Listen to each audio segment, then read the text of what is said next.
Welcome, everyone, this is your friend, here with another exciting fanfiction. Today, we're diving into the story of, what if Tony found a little boy after destroying an AIM base? If you enjoy this video, don't forget to hit that like button and subscribe for more fanfiction content just like this. Now, let's get started with the fanfic. On your left, Iron Man, Steve calls as he drops and rolls under some fallen masonry. Yes, Captain Cautious, Tony ignores the bullets that ping against his armor and continues to stare the data he's lifting from the AIM servers. Hulk, be a dear? Hulk smash. Hulk agrees. Steve rather wishes Hulk was that ready to follow his orders. He hurls his shield at another man trying to flank Tony from the side away from Hulk and catches it on the rebound as he spins to check behind them. Clear for now, he calls. That's lovely, Tony says distractedly. Give it to Cap. Hulk huffs and drops a mangled thug at Steve's feet. Air. Steve swallows back the instinctual terror everyone but Tony seems to have. Good job. Hulk huffs again and lumbers away. Black Widow, status, Steve orders. Clear. Natasha reports in over the comm. Coming to you, Clint adds. Roger. Steve lets himself relax a little. How's the hacking? Clint asks. Iron Man is connected to the computer and is making progress, Steve tells him. You have no idea, Natasha calls him on it. I have no idea, Steve agrees, but nothing's been blown up so. He shrugs even though they can't see it. AIM are into some weird ass shit, Tony informs them. Good to know, Steve replies, knowing that Tony isn't really listening to them. Meeting resistance, Natasha tells him and he can hear gunfire down the corridor. Where did they all come from? Clint complains. Between us and you, Cap. Think you can come take them from the rear? On my way, Steve agrees readily. Iron Man, keep working on that, as if Tony would do anything else. Hulk, stay in guard. Big Green, Tony interrupts, go with Spangles. Hulk is moving off towards the gunfire before Steve can argue. Steve runs after him down the corridor and into what looks like a large laboratory. Equipment has been toppled over and piled into the middle of the room to make a circular barricade. The remaining AIM operatives start shooting from behind it. Steve ducks his head behind his shield as Hulk roars and charges them.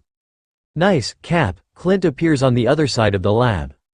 He's starting to listen to you, Natasha says, approvingly.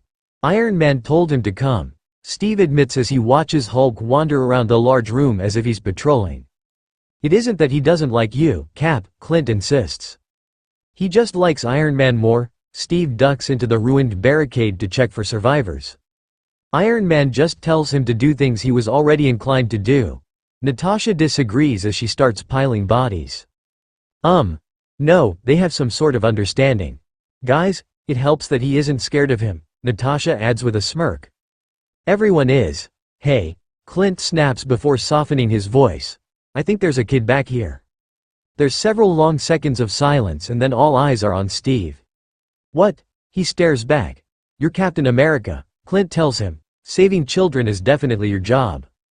This may surprise you, but I didn't actually run into many kids in need of saving in the middle of Hydra bases, Steve hisses at him.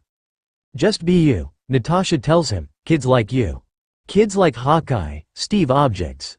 Kids like to laugh at me when I juggle knives or shoot things like a badass. Clint grins at him. They think you'll keep them safe. Steve does not feel trained for this. He pushes back his cowl and his fingers through his hair in an attempt to look a little more normal. Hey, he calls softly as he ducks down to look behind some machinery. Sure enough, there's a small boy, maybe 3 or 4 years old, curled up in the tiny gap. Hey, it's all right now, you're safe. Tell him you're Captain America here to rescue him, Clint instructs over the comm, with a grin. Be quiet, Hawkeye, Natasha scolds. You can trust me. Steve tries a smile and hopes he's not all over with blood. He didn't think to check. It's okay. Do you want to come out here? I'm sure I can find you some juice if you're thirsty. The little boy just stares at him with big brown eyes. Offer him milk and cookies. Clint can't help himself. You want to stay in there? Steve nods. Yeah, I understand. It was very scary out here a moment ago but all those bad people have gone now. It's just me and my friends now. And a green rage monster, Clint adds and then yelps as Natasha clearly loses her patience. Did they hurt you? Steve tries to get a better view of the boy, but he flinches and scoots further behind the machine. I'm sorry, Steve leans back again. I won't hurt you. I promise you're safe now. Those fucking bastards. Tony suddenly seethes over the comm. Iron Man? Natasha questions in Steve's stead. I hope they suffered. Tony snaps and Steve blinks in surprise at the venom in him voice. The comm is silent for a few moments, a sure sign Tony's speaking with Jarvis, and then they can hear the armor approaching. He'll scare the kid, Clint warns. Iron Man, wait. Steve calls out too late as Tony walks into the room and scowls through his open faceplate. Three surprising things happen very quickly.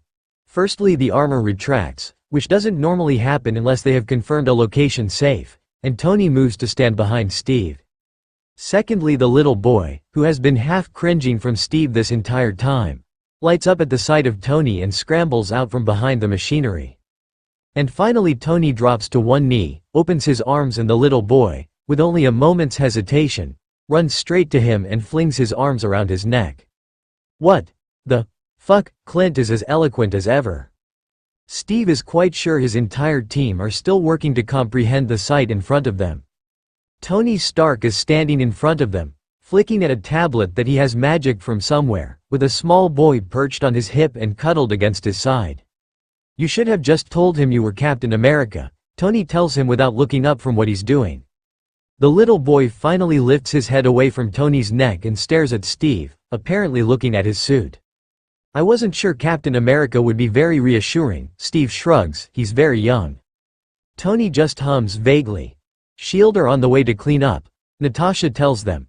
They've moved to the clearer end of the lab and away from the bodies. Right, Tony's head jerks up. Okay. I have some things I need to take care of. I'll try to meet you back at the helicarrier. Cap, you need to look after him, okay? He shifts the boy into Steve's arms. What's, please, Cap, Tony silences all protests. Just look after him. Do not let him out of your sight. Don't even let the S.H.I.E.L.D. doctors take him anywhere. You stay with him at all times. Promise me? I promise, Steve agrees readily. Thank you.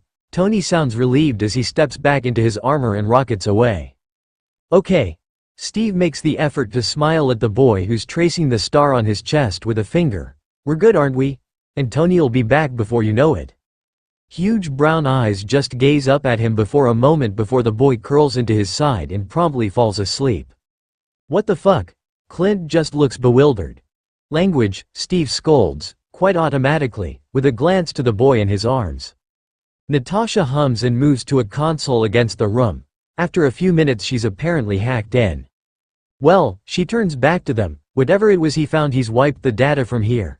Chances are he has the only copy now. Let's get out of here, Steve decides. We don't need to wait for S.H.I.E.L.D. and the quicker we get back to the helicarrier, the quicker we can get home. On the helicarrier they get some strange looks, but they aren't stopped until after Bruce has left for his room and the remaining three of them get to the conference room. I'll take the boy, an agent smiles and reaches for him. No, that's fine, Steve smiles back as he feels small fingers tighten their grip on the neck of his suit. He'll be perfectly safe with me, he persists. I can find him something to eat and some toys. What toys could there possibly be on the helicarrier? Some water would be great, thanks. Steve steps around him and into the conference room. Natasha and Clint follow him and then close the door. Not that Stark isn't a great guy at heart, Clint voices what Steve's been thinking, but why does he care so much about what happens to the kid? No offense, kid. The boy just stares at him and the fidgets on Steve's lap as he sits down. What's your name? Steve tries asking again. The boy just stares at him. I'm Captain America, Steve smiles, but you can call me Steve, if you'd like. What shall I call you? The boy's head tips to the side as if he's considering the question, and Steve hears a sudden intake of breath from Natasha across the table. A sound like that from Natasha is like screaming hysteria from anyone else. Steve glances at her but she doesn't give anything else away. And then the door opens and Fury strides in, shattering the quiet moment. What have we got here then? He stares at the boy who clutches at Steve's arm but stares right back. He was at the AIM compound, Steve reports with a slight scowl towards the director. He's in my custody right now. Not Stark's? Fury asks and flicks a look at Natasha. Steve stays silent. They clearly think they know something. Captain, Fury smiles. I know I have the advantage of having seen him before, but look at the boy. Who does he remind you of? Steve looks at the boy in his lap, brown hair and eyes. Skin that's slightly darker than his own. A gaze that seems to be obtaining knowledge through pure force of will. He's my son, Tony declares as he strides into the room looking like he just stepped out of a high rollers casino. You had time to change? Steve blurts pointlessly. I arrived on my jet. Tony shrugs and tucks his sunglasses into his pocket. I can get lots of things done on that jet. Fury narrows his eyes at Tony, who smirks in response. The boy on Steve's lap then squirms enough to get to the floor and run to the man who is apparently his father. Your son? Clint stares. Okay. A bit embarrassed, I didn't see it before. He looks just like you. He's a clone. Tony scoops the boy back onto his hip as if he's been doing this for years. There are two of you, Clint deadpans and then drops his head onto the conference table. Why would anyone want that? Steve asks in confusion. He sees Natasha smirk, hears Clint huff a laugh, but it takes Tony's bemused stare for him to realize what he's just said. Not that you aren't just swell. He offers Tony an embarrassed grin and hopes their friendship has progressed far enough for this. I won't bore you with the details, but they wanted me loyal to them to make them tech. Tony rolls his eyes. Guess they were playing the long game. Why can't he talk? Steve worries. He can talk, can't you, buddy? Tony looks at the boy who nods and then glances around. Where's mommy? He sounds scared. God, Steve thinks we have to find. She isn't coming. Tony smiles. You won't see her again. The boy breaks into the most enormous grin and hugs Tony tightly around the neck. Tony closes his eyes and hugs him back. Steve stares at the closed door for several seconds after Tony has left with his son. What small boy doesn't want his mother? And why was Tony not surprised? Captain? Fury's voice cuts through his thoughts. Would it be all right with you if we debrief now? Steve represses a flinch at his tone. Sorry, sir. Isn't much to tell. Clint shrugs as he sprawls in his chair. Tony got a tip that there was an AIM base. We went, he hacked, we conquered. And the data? Fury clasps his hands together as he looks between them. Stark has it, Natasha tells him. Stark has it, Fury repeats. And when do you suppose he'll hand it over? He looks straight at Steve. He knows Steve isn't going to chase Tony to hand anything over to S.H.I.E.L.D. I'm confident he'll make us aware of anything important, Steve replies, stubbornly. Fury snorts. The more important it is, the less likely Stark is to share. It was his tip, Steve tells him, that makes it his mission and his data. You're the one that made him a consultant and not a full Avenger. Fury is too controlled to pull a face like he's sucking a lemon. The clone is of Stark, Natasha adds. The data he has recovered is most likely the research into achieving that and their plans for raising the boy. Eliminating the nature versus nurture variable, Fury mutters to himself. A statement that Steve resigns himself not to understand. Most likely, Natasha agrees, straight-faced and not giving a thing away. If you two think you're being subtle, Clint scoffs. Not our secret to tell, Fury shrugs and flicks a hand. And it's mostly guesswork on my part. Then we don't need to know, Steve tells them, decisively. If it's Tony's business then we can respect that. Fury watches him intently. What Tony found on the computer isn't important right now, Steve insists. The point is we worked well as a team. Fury subsides, to Steve's relief, and the discussion on team tactics begins. We're collecting my friend Bruce and then we're flying home, Tony tells the boy in his arms as he abandons the rest of his team to do the debriefing thing. Okay. A small nose is pressed against his neck. Tony won't let himself panic. He can do this. Pepper is going to be so mad at me. Tony grins manically as he jogs the last few feet to hammer on Bruce's door. She's going to love you though. Come Brucey boo, time to go home. Bruce opens the door, looking tired, and falls in step with Tony without comment. Bruce is my favorite science bro, Tony tells his son as his brain summons up how much he had wished Howard would just take the time to talk to him. And we're going to get his opinion on that machine I've acquired. Is this going to be another situation where I remind you what sort of doctor I actually am? Bruce looks over. Oh, hello. Bruce, this is my son, Tony tells him with a perfectly straight face. Bruce stares then shakes his head. You were right then. They did get their hands on some DNA. He gets it, and that's why he's Tony's favorite. Yup. Tony pops the P at the end. And he's going to move in with us? Bruce asks carefully. Tony had admitted his suspicions of AIM having some of his DNA, but they didn't discuss what would happen if they found a live child. I'm an arsehole, Tony informs him, but if all I manage is to be a better parent to him than mine were to me, then he'll turn out alright. There are people in the penthouse now converting my second guest room. When you decide something needs to happen, it certainly happens fast. Bruce just laughs and shakes his head. Jarvis has created him a backstory, Tony adds. Born to a surrogate and living with me in secret. I just need to choose a name and he can falsify all the birth records. Any problems from Fury and I unleash the pack of SI lawyers. Okay. Bruce agrees, probably ignoring that last part. Do you have any in mind? Well, there's a complication on that front. Tony grins as they step onto the lift for the quick trip to the flight deck. I'll tell you on the jet, come on. The boy tucks himself tighter to Tony's chest as they go outside, burying his face against the arc reactor and away from the wind that races across the deck. They move quickly over to the jet and up the steps as the flight crew finish the preparations for takeoff. What's the problem? Bruce asks as soon as they sit down. Coffee please. Tony smiles at the steward. Certainly, Mr. Stark. Rhodey only chose me 3 names and I might need 4. Tony tells him simply as he puts his son onto the seat beside him next to the window. He holds onto the boy's arm as the jet louches off the side of the helicarrier and then lets him scramble away to look out the window.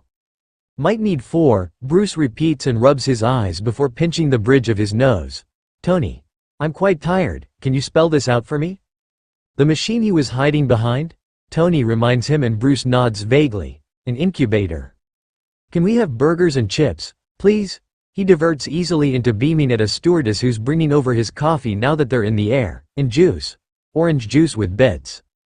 Of course, Mr. Stark, she smiles. Would you like a straw with that? What the hell, yes please, Tony grins. An incubator, Bruce likes to repeat things when he's tired. Yeah, and it's working so. Tony shrugs, letting Bruce join the dots. So there may be a third Stark on the way. Bruce slumps back in his chair. Or a clone of someone else, Tony shrugs. We don't know for sure that they don't have anyone else's DNA. That's where you come in. Right. Bruce looks stunned. I got my people in before S.H.I.E.L.D. arrived and acquired the incubator. It's in my workshop in the tower. You work really fast. Bruce shakes his head again, impressed. So, if this second baby is yours. And if it's a boy, Tony agrees, then I'll have to check with Rhodey what other names I can use. Is this a bet you lost?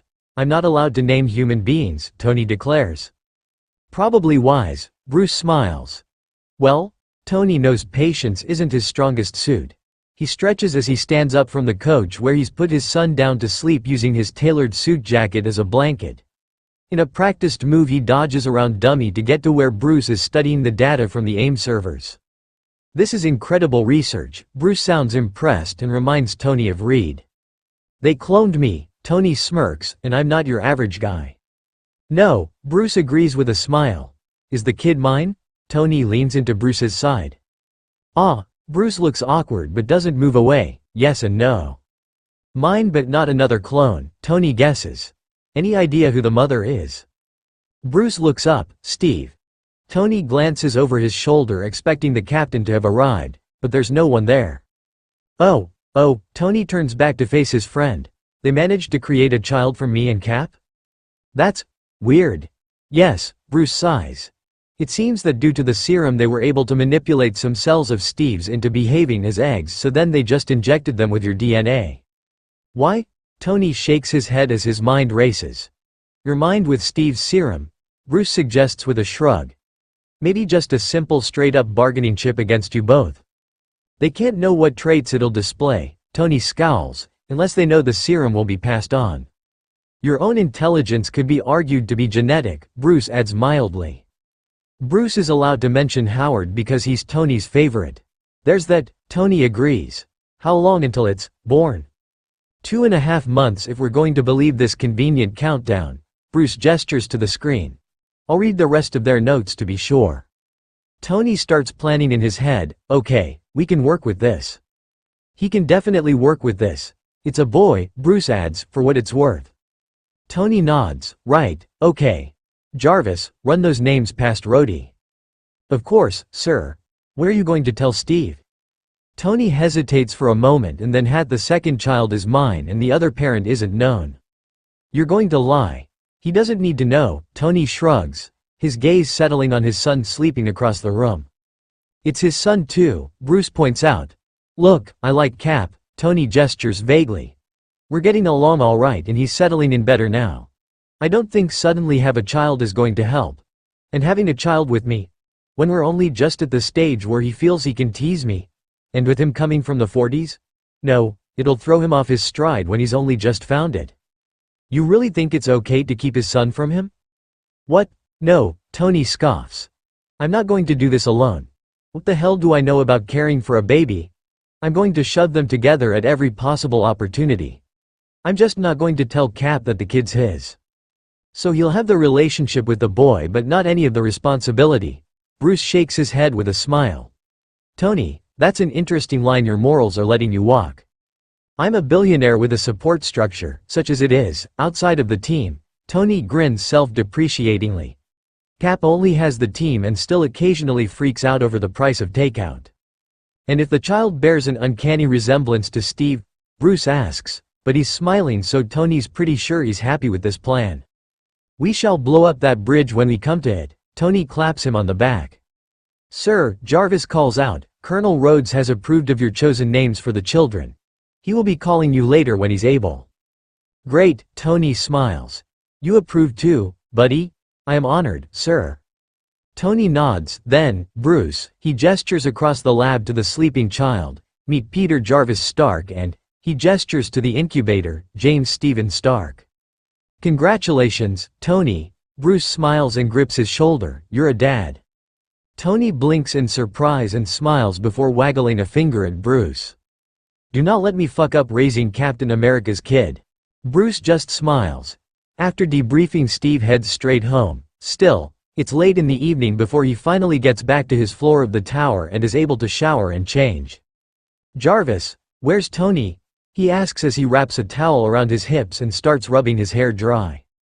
He's gotten used to being under constant surveillance, and at least with Jarvis he can be pretty sure the AI doesn't pay active attention when he isn't dressed, unlike when he was still living under S.H.I.E.L.D.'s radar. Sir is in the living area of his penthouse. Captain, would you like me to relay a message to him? Can you ask if I can go up to see him? Steve rubs himself down and finds some pants. Sir would be delighted to see you. Jarvis is clearly partially quoting, in whatever state of dress you may find yourself. Steve just laughs and pulls on a shirt before getting on the lift. Penthouse please, he smiles vaguely upwards, knowing Jarvis will know it's for him. Of course, Captain. Cap, Tony grins at him from over on the couch as soon as the doors open. He's shed his suit jacket but is still wearing the dress shirt and suit pants, his shoes have gone as well. Come in, you need a drink? I'm good, thanks Tony, Steve smiles. He glances around, where's your son? Peter Jarvis Stark, Tony tells him with a grin, is asleep in my room. It's been quite a day for him and Jarvis told me 7:30 was a perfectly acceptable time for a 3.5-year-old to go to bed. You named him, Steve approves as he sits down across from Tony. A quick glance at the screen that is the coffee table shows a large number of pictures of brightly colored children's toys. Yes, Tony agrees and lounges back, and the other one? Other one? Steve finds himself looking around wildly as though a child might suddenly jump out from somewhere. James Stephen Stark, Tony tells him, watching him intently, he isn't born yet. Steve knows he's smiling goofily. Stephen? Really? I agreed the permitted names with Rhodey over a decade ago. Tony makes his excuse, still watching Steve. I had a bit of a hero worship thing going on. You can blame Howard. Yeah, Steve scoots forwards a little in his seat, but you know me now and you still. I'm honored, Tony. Tony flashes him a quick, but genuine, smile. Blame Rhodes, he dismisses. Well, he gets to have the first name, Steve smiles. Yeah, but I never actually call him James. Tony screws up his face. You don't call me Stephen, Steve teases. Stephen Stark? Tony smirks suddenly. You like the sound of that? Steve might be blushing. When's he due? Couple of months. Tony flicks a hand. Is he another? Is this a rude question, clone? Tony tips his head in the identical way to Peter earlier. No, I don't know who the other parent is. Gosh, Steve crosses his arms as he leans forwards. Will you be okay? Okay. Tony looks amused. I don't know. Probably not. You know me. I'll forget to feed them and wash them and even talk to them. It's very sad. Hey, you available to babysit? I can pay well. How's a couple of grand an hour? Steve laughs. I'd love to babysit if you're okay with that. You'd like kids, Spangles? Tony gets up and turns away as he heads over to his bar. Steve is glad he's realized that the names are meant teasingly rather than maliciously. Yeah, Steve nods as he watches Tony pour himself a scotch. Once I became. He gestures to himself awkwardly, this. I figured kids were something I could hope for in my future. I still hope I can, one day. It's more daunting now though. Not that I was great at meeting people before, he shrugs. Ah, well, borrow mine then, Tony tells him as he comes back over and sits beside him. There are going to be times when I can't have them with me. I'm the only one around here actually holding down a job after all. We're grateful, Steve tells him earnestly, for everything you do for us. I'm sure we'll all do anything we can to help with your sons. Tony rolls his head against the back of the couch to look over at Steve. Look, doll, he drawls, you and Bruce. Sure. I can get on board with that. But Clint? No, and something tells me Natasha would rather try her hand at running SI for me than looking after a baby. Oh, Steve shrugs. Well, I'm sure they'll help in some way. Sure, sweet pea. Tony takes a sip of his drink. Now, what did you play with as a kid? He gestures to the images on the table. Sticks. Steve offers him a lopsided smile. I had a baseball and some toy soldiers. Very wholesome, Tony mocks. What did you play with then? Steve challenges. I built things, Tony shrugs. Basic machines, small weapons powered with elastic bands. I don't know. Well, Steve leans forwards too. There are blocks. If he's anything like you, he might like the puzzle thing. Or would it be too simple for him? Too simple, Tony smirks. An Iron Man action figure? Steve grins back. Avengers merchandise. Tony grins suddenly and waves a hand across the table, making all the images disappear and new ones form. Some of the things I authorized are brilliant. You authorized? Not Fury? He has rights to Hawkeye and Black Widow, but of course I have rights to Iron Man, and Bruce made sure I had copyright on Hulk. I got the rights for Thor too, but I make sure I funnel the money from there to Foster. And Captain America? Steve asks, curious. Howard owned the rights to you and he passed them to me. Tony wrinkles his nose. I can sign them over? No, Steve shakes his head. It's fine. Steve watches as Tony flicks through the images and wonders that Tony is as clueless as him about appropriate toys. Did you just select a cuddly version of my shield? Yeah, but that's totally for me because I feel neglected that you won't let me play with the real one. I have never said you couldn't have it, Steve objects. Tony looks suddenly so innocently surprised that Steve can't help but smile.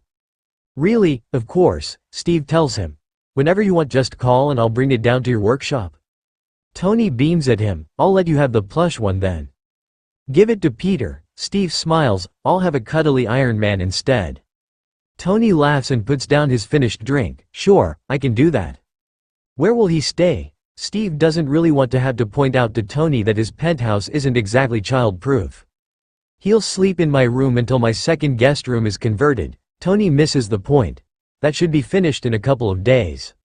Where? Steve hesitates as Tony looks at him curiously. A long way up and there's no barrier on your balcony. I hadn't admittedly thought of that. Tony looks over at his glass wall.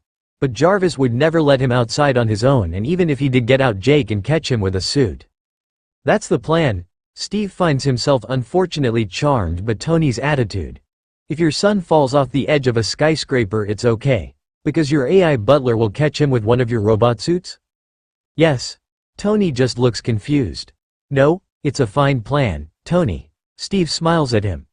Though, of course, hopefully we'll never have to test the plan. Right, Tony agrees before scowling suddenly. Jarvis, get me one of those child-sized crash test dummies. Certainly, sir. And when the baby is born, Steve decides he doesn't want to ask after that request. There's a third guest room, Tony tells him. Jim can have that. After that I'd have to convert the workshop downstairs into living quarters, so I guess that'll be it for the Stark line. Steve laughs. What about the first guest room? Where would Pepper sleep? Tony sounds almost offended. You could make her her own floor. Steve tries to repress his grin. I offered before. Tony looks disgruntled. She said a room was fine. Well, there's a spare room on my floor. Steve can see when Tony realizes he's teasing. That's true. Tony agrees with a sudden grin. I'll stay with you, and the 3 kids and Pepper can live up here. What about IE doesn't bother hiding his grin anymore? Alright. Tony waves a hand. I keep the master room in the penthouse. Pepper has the guest suite. My 3rd kid gets the 2nd guest room, your kid gets the 3rd, and Pete and Jim get your floor. I seem to have lost out in this scenario, Steve points out with a very fake pout. Oh, Tony acts surprised. Well, you're bunking with me, of course, as we raise our scientifically generated family together, he grins teasingly. Steve hopes the sudden warmth he feels at the mere concept of having a family doesn't show on his face. Oh, that's quite a nice upgrade I'm getting. And you haven't even seen my bed yet. Tony's wearing a very smug smirk. Steve feels himself blush. I hope it's big enough for the both of us. Tony very obviously looks him up and down. I think I can manage to fit you in, big boy. Christ, Tony. Steve gives up and buries his red face in his hands with a laugh. I win, Tony crows. I'm not sure I can afford to lose games against you. Steve tries to get his expression under control before he looks up. Ha, you're lucky we didn't agree to a bet then. Tony's still grinning at him. Rhodey strictly owes me a couple of million, and don't let him tell you I owe him a plane, because it hit me, not the other way around. I'll make you breakfast, Steve offers before his brain catches up with his mouth. I'm not a sore loser even if I didn't know we were competing. Tony considers him for a moment. Make it breakfast for 3 and you're on. His expression is teasing, but Steve thinks the invite is genuine. Alright. Steve smiles. I'll make pancakes in the morning then. I'm sure little boys like pancakes. We have a deal. Tony sticks out a hand to shake on it. Jarvis, make sure you let Cap in to cook for us tomorrow. Of course, sir, Jarvis agrees. Right, Tony rubs his hands together and gets up. I should probably go to bed now then. You may not have heard, but I have a hot date with 2 gorgeous young men tomorrow morning. Steve laughs. Good night, Captain. Good night, Tony. Steve smiles. Sleep well. That went well, Tony comments after Steve leaves. Yes, sir, Jarvis agrees. Tony enters his bedroom and gazes for a minute at where his son is asleep on his bespoke bed, still clutching his suit jacket. He smiles and gets changed before climbing into the opposite side of the bed. Good night, Jay. He lays down facing the sleeping boy. Good night, sir, Jarvis replies quietly and turns off the light. Tony waits for his eyes to adjust and then keeps watching his son. Jay? Yes, sir? I'm not going to fuck this up, right? Ignoring your unfortunate tendency to swear, Jarvis scolds. You have shown every indication so far of being a perfectly adequate father. Good, Tony relaxes. That's good. You have always been better at caring for others than for yourself, Jarvis adds. I know my limits. Tony lets his eyes close. Yes, sir. Steve won't hate me for lying, will he? Tony asks, mostly asleep now. I do not believe so, Jarvis replies gently. I will tell him. Tony wants to make sure Jarvis knows. Make a reminder. I have to tell Steve by Jim's 6th birthday, or you just send him a message the day after. Reminder created, Jarvis confirms quietly. You're my favorite, Tony tells him and falls asleep. Tony wakes up to an empty bed. Jarvis didn't wake him, so Pete must be fine. Steve must have arrived. Jarvis, good morning, sir. Peter is currently eating blueberry pancakes with Captain Rogers. Marvelous, he stretches and relaxes back bonelessly. Miss Potts has left instructions for me to contact her once you are awake. What time is it? Tony mashes his face into his pillow. The time is 7:45, Jarvis responds. It's for the best that Pete isn't here to hear Tony's response to that news. Tony? Pepper's voice sounds out across his room. Pep. Tony sits up and rubs a hand over his face. Congratulations, you're an auntie. So I've heard. Pepper beams at him when he finally picks up a tablet from beside the bed so they can see each other. Congratulations, Tony. Tony smiles at her. You have time to come out here and meet him?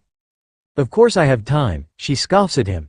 Tony, You know you're going to have to be careful how you release this to the media. I know how to handle the media, Tony reminds her. There's a moment of silence as she smiles at him. How are you, Tony? I'm fine, Tony, she scolds. I'm just thinking about what happens when the second baby is born, Tony admits.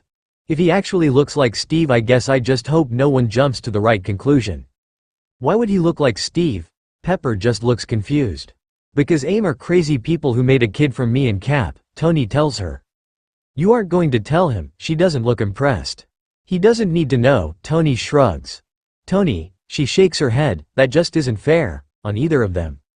I'm not going to keep them apart, Tony points out. They'll see each other all the time. No, she disagrees. Why would you even want to keep this from him? Not forever.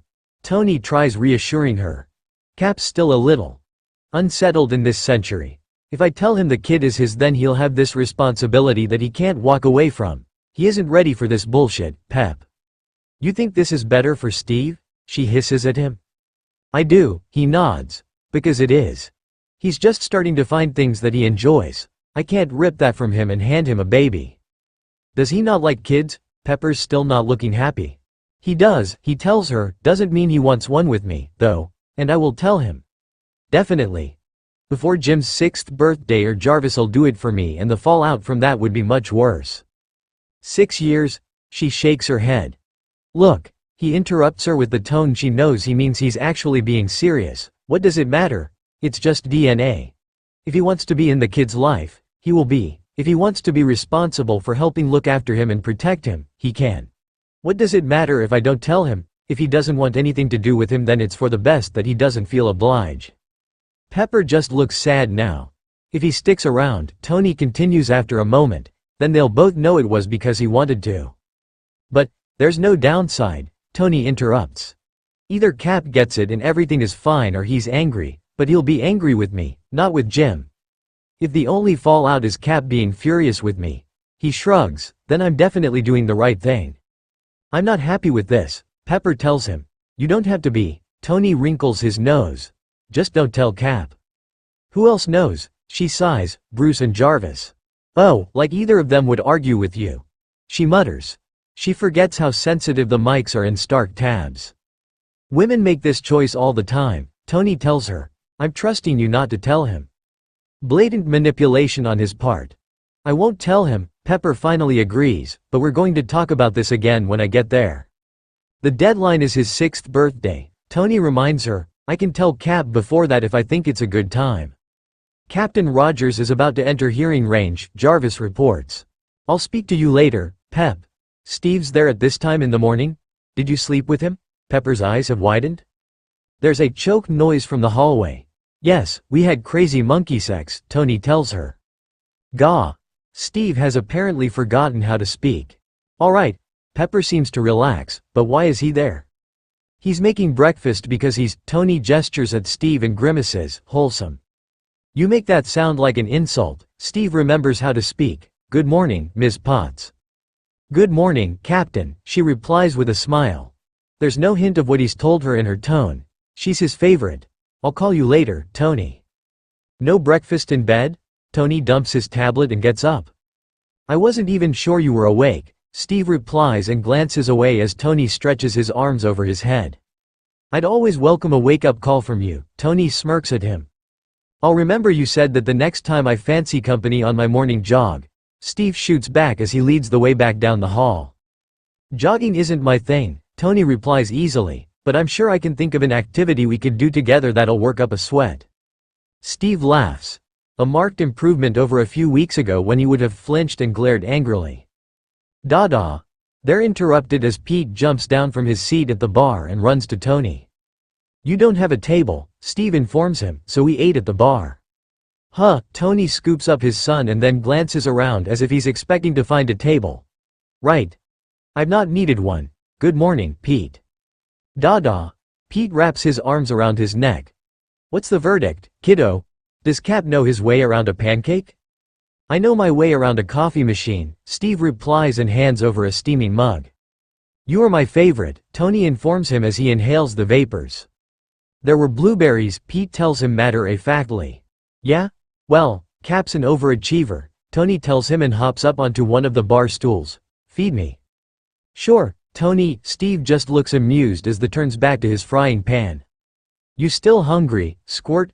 He asks the boy as he traces a finger over the glowing outline of the arc reactor through his shirt. Nah, I had 3, Pete holds up 3 fingers to demonstrate. Sir, Jarvis calls, 3 shipments have arrived for you. One of clothing, one of toys and another of refined iridium. Don't get those muddled up, Tony smirks. I shall endeavor not to, sir, Jarvis snarks. The toys are being loaded onto the lift. Have you two been introduced? Tony waves a hand vaguely. Pete. The voice without a face is Jarvis. He's my best friend and he looks after us, okay? Hello Jarvis, Pete says carefully. Hello, Master Peter, Jarvis replies gently. Here, Steve puts a stack of pancakes in front of Tony and pours syrup over the lot. I'll take Pete and you eat those. I love you, Tony informs him as he relinquishes his son and attacks his breakfast. That's good to know. Steve sounds a little strange but Tony's too busy right now to wonder about it.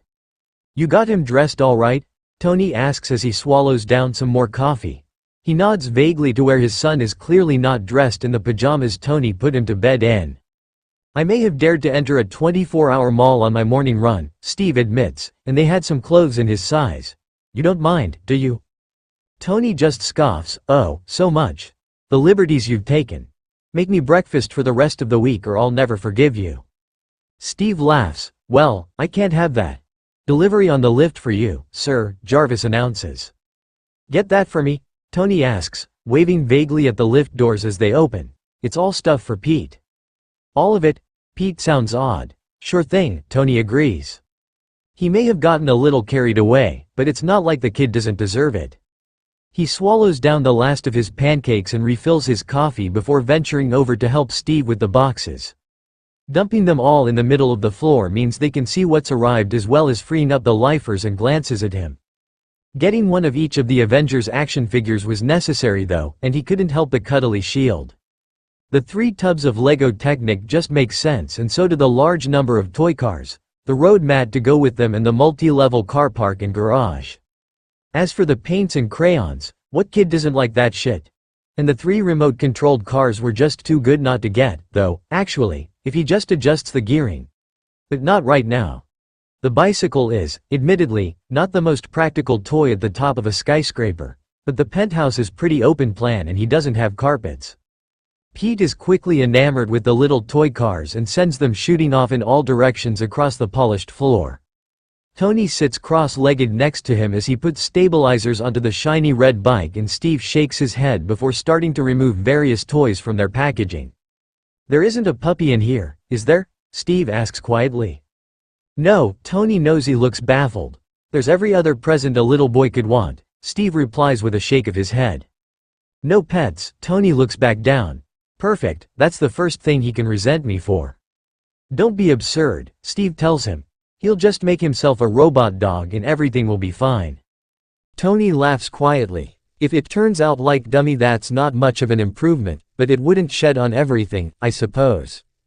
Peter finally flings the last of the cars across the floor and scrambles off after them.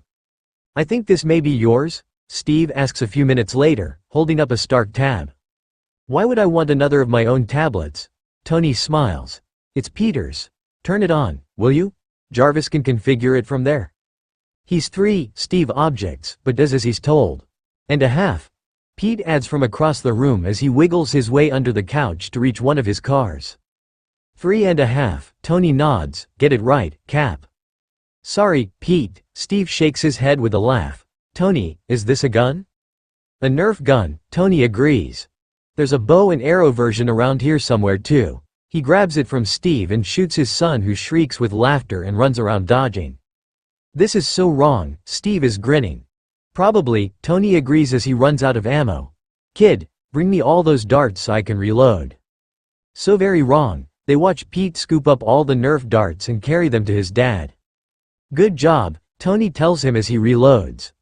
Pete beams and then runs to duck behind a box of paints as Tony takes aim. That's cheating, Pete. Starks don't cheat. Don't listen to him, Steve retorts, your dada is a massive cheat, he just talks his way out of it after. That's slander, Cap. Tony grins and leans to the side to fire off a shot. I dare you to prove it in court. I'm willing to take a settlement. Steve grins back. A couple of million should do.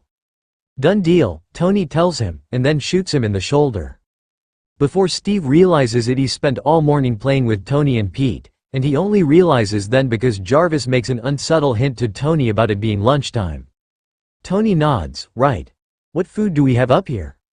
I had the cupboards stocked during the night, sir. Great. Tony grins and claps his hands together. I'm going to put on clothes that aren't sleep pants. When I get back I'll make sandwiches, okay kiddo?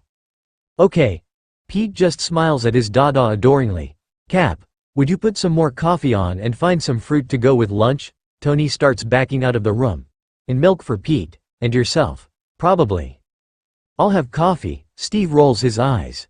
Tony just winks and disappears into his bedroom. Jarvis, Steve turns to root through the kitchen as Pete turns his attention to the entire zoo of plastic animals Tony bought. Shouldn't there be people working on Pete's room? No structural modifications were required to the second guest room, Jarvis tells him. There are apples in the cupboard to your right. The room has been painted and work is progressing elsewhere on the manufacture of the bedroom furniture. New carpet will be installed tomorrow and the furniture will be installed on the day after that.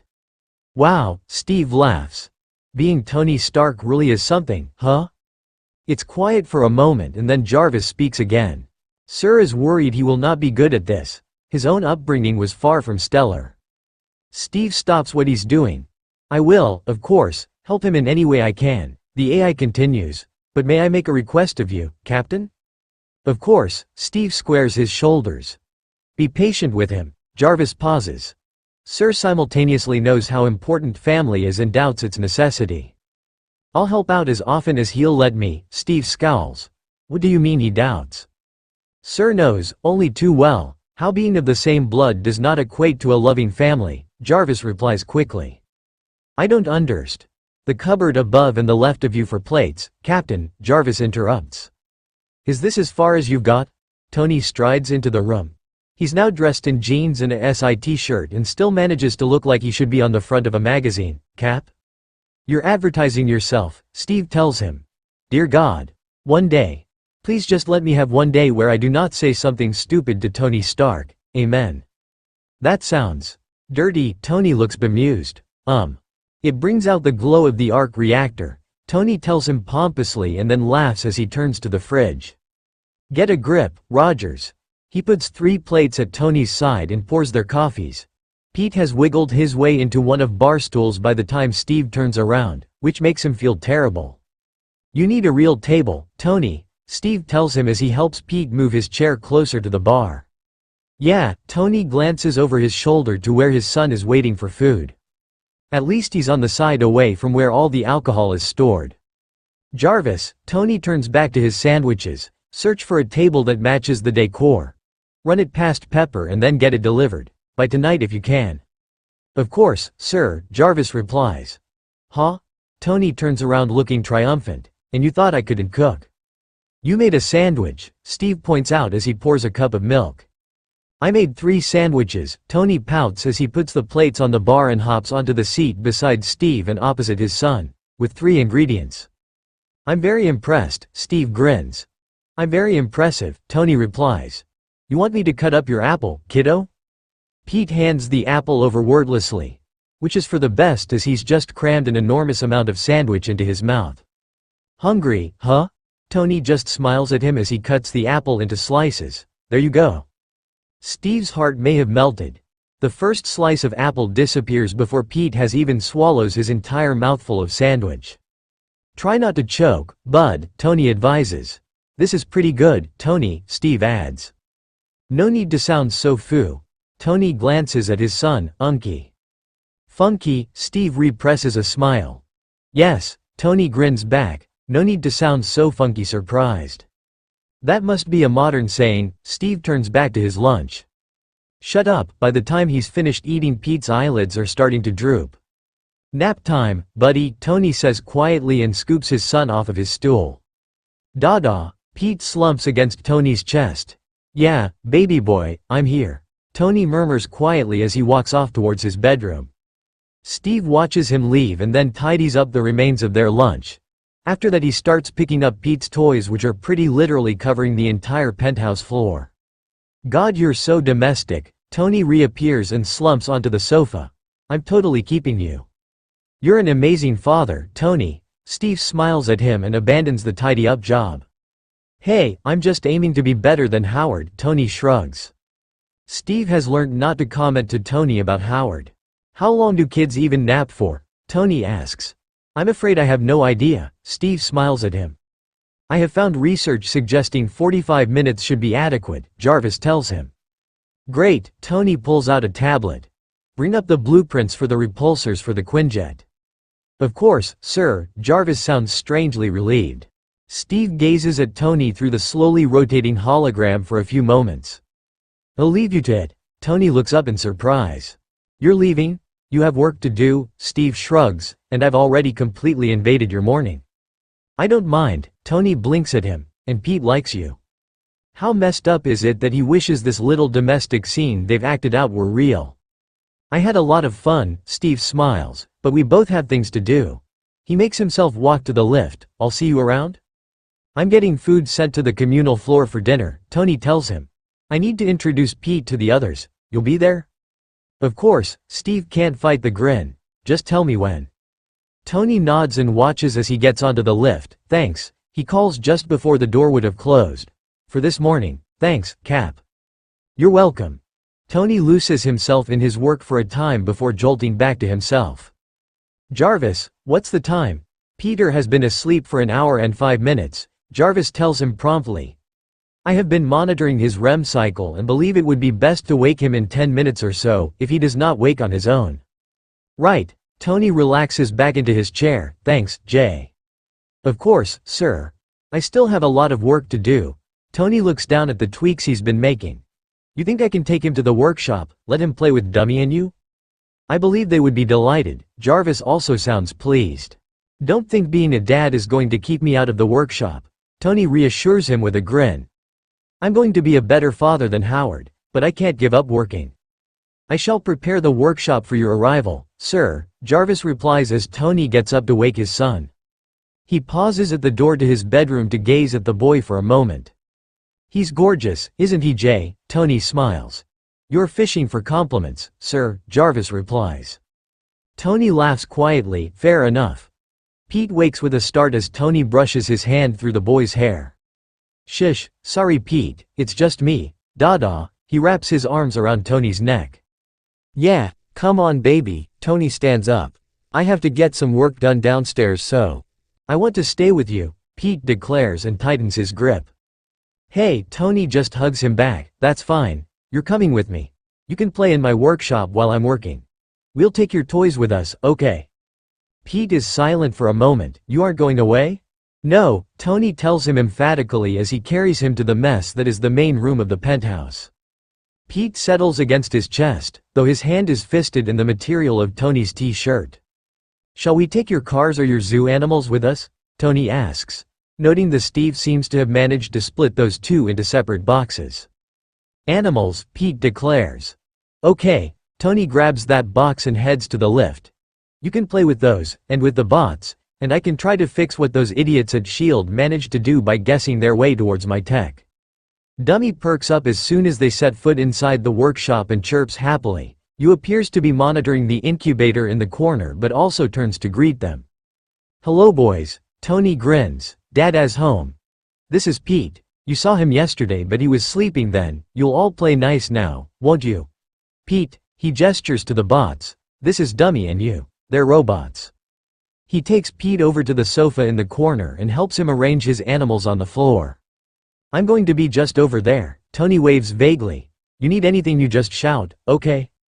Dummy has rolled over slowly and peers over Tony's shoulder where he's kneeling down. Pete gazes at the bot and then offers him the plastic elephant. Okay. Tony smiles as he moves away. Dummy takes the elephant gently and waves it around before balancing it, badly, on the arm of the sofa. It takes him 5 attempts before it stays put and Pete is giggling happily when he does. Good boy. Tony smiles at his bot and then engrosses himself in his work. Steve feels strangely lonely after he leaves the penthouse. It's incredible how much he already adores that little boy, and his regard for Tony has reached new heights after seeing him as a father. "Jarvis," Steve calls out as he gathers up some paper to start drafting his report of the mission. "Can you order me a camera? There should be photos of this time, and I'm not sure Tony will remember to take any." "I feel I should remind you, Captain, that your Stark phone is fully capable of taking photographs," Jarvis replies. "Oh, of course." Steve collects it from where he'd left it with his bike keys. "I guess I'll learn how to use that function then." "I can assist you, should you require it," Jarvis adds. "Thank you." Steve smiles as he turns on the phone. His report goes forgotten. "Sir, Ms. Potts has arrived at the tower." Jarvis pulls Tony out of his work. "It is also now half an hour before the time you scheduled for dinner." "She's going to yell at me, isn't she?" Tony sighs and saves his work. He turns to find his son and his two bots playing with some paper and pencils. "I suspected Captain Rogers would not mind if Peter used some of his paper," Jarvis says by way of explanation. Tony just nods. "You need a drink or anything, kiddo?" Pete looks up and beams at him. He runs over clutching the paper and thrusts it at his father. "What's this?" Tony smooths it out. "Dada." Pete keeps smiling at him. "And me and Dummy and you and Jarvis." "And Jarvis," Tony corrects even as he grins. Sure enough, there's a figure with a blue chest, a smaller figure, two deformed sticks in different colors and a squiggle that runs above their heads. "We'll stick it up somewhere," Tony tells him, "somewhere it won't accidentally catch fire." "I suggest the penthouse, sir. I shall take a scan and we can keep a digital copy down here." There's a flicker in the corner and then a hologram of the picture activates. "Great," Tony agrees. "Okay. Bud, we need to get back upstairs so we can have dinner." "Okay." Pete holds up his arms expectantly and isn't disappointed. The plastic zoo animals have all miraculously ended up back in their box, so Tony picks that up too as they leave. "Be good," he calls out as the doors to the lift close. "Now you get to meet all of Dada's teammates," Tony tells him as they ride up. "We'll put these back in the penthouse and then we'll go down to the communal floor for food." The communal floor is abuzz with suppressed curiosity when they arrive. Pete curls close against Tony's chest as the other Avengers all turn to gaze at them. "Pete," Tony starts gesturing to his teammates. "You remember Bruce? And that's Clint and Natasha. Where's Cap?" Laying the table, Natasha tells him as she walks closer. "Hello, little one." "Hello." Pete gazes at her. She smiles. Tony debates complaining that she wasn't this nice when she met him. "Hey kid," Clint comes to stand beside Natasha. "How's being the firstborn son of an overgenerous billionaire treating you?" Pete just stares at him. "Clint is an idiot," Tony tells him. "Rude," Clint pouts. "I want to stay with you." Pete tucks himself closer to Tony. "You are staying with me," Tony reassures him. "They're just going to be here too." "I got you a present," Clint declares. "Oh?" Tony lets Clint tug him towards the sitting area. "He'll like building shit, right?" Clint grins. Language. Steve appears from the dining area and sounds like he may have said that word quite a few times today. "Cap," Pete offers up his first beaming smile that isn't aimed at Tony. Tony watches Steve melt into a puddle of patriotic goo. "Oh, I see how it is." Clint just grins. "There's competition to be the favorite uncle." He wields a large, badly wrapped box in Tony's direction. "For you, Pete." "Thank you, Clint," Steve says, for Pete, as he comes and sits beside Tony to help Pete rip off the paper. It's a massive box of Duplo. "Why didn't I think of building blocks?" Tony asks as Pete examines his new toy with all the seriousness a 3.5-year-old can muster. Clint sits himself on the floor and promptly builds a tower. "I'm so impressed by you right now," Natasha deadpans. Clint just grins up at her and then stares as Pete slips down onto the floor and builds himself a small car. "Ukai." Clint glances back at his pitiful tower. Tony grins. "Genius, remember? That's impressive." Bruce sits beside Natasha. Clint huffs and starts building something that looks like it's probably a plane. This offering does at least entertain Pete when Clint starts waving it around and making engine noises. "Planes go in hangars," Pete tells the archer with a quick glance at Tony. "Let's build it one." Clint agrees and they set to work. Tony relaxes back against the sofa and watches as Steve takes a photo with his phone. Productive afternoon? He asks as his other teammates become more involved with the building project. Jarvis taught me to take photos and videos, Steve blushes as he gestures with his phone, and showed me how to save them to the server. You know Jarvis monitors everything, right? Tony looks at him in amusement. And I perfected my colored 3D holograms? That's awesome and horrifyingly creepy, Clint adds from the floor. You can't put a 3D hologram on the wall, Steve tells him stubbornly. Jarvis can form a 2D image from them, Tony grins. Stop teasing him, Tony, Bruce just smiles. Jarvis can't get a 3D image from anywhere at any time. No, Tony agrees and then leans against Steve so he can see his phone. Let's see then? God's super soldiers run warm. Tony presses himself against Steve's side as the blonde seems to freeze. Come on, Tony gestures to where Steve's loosely holding his phone. Right, Steve holds where they can both see and awkwardly operates it with one hand. Do you want me to move? Tony looks at him closely.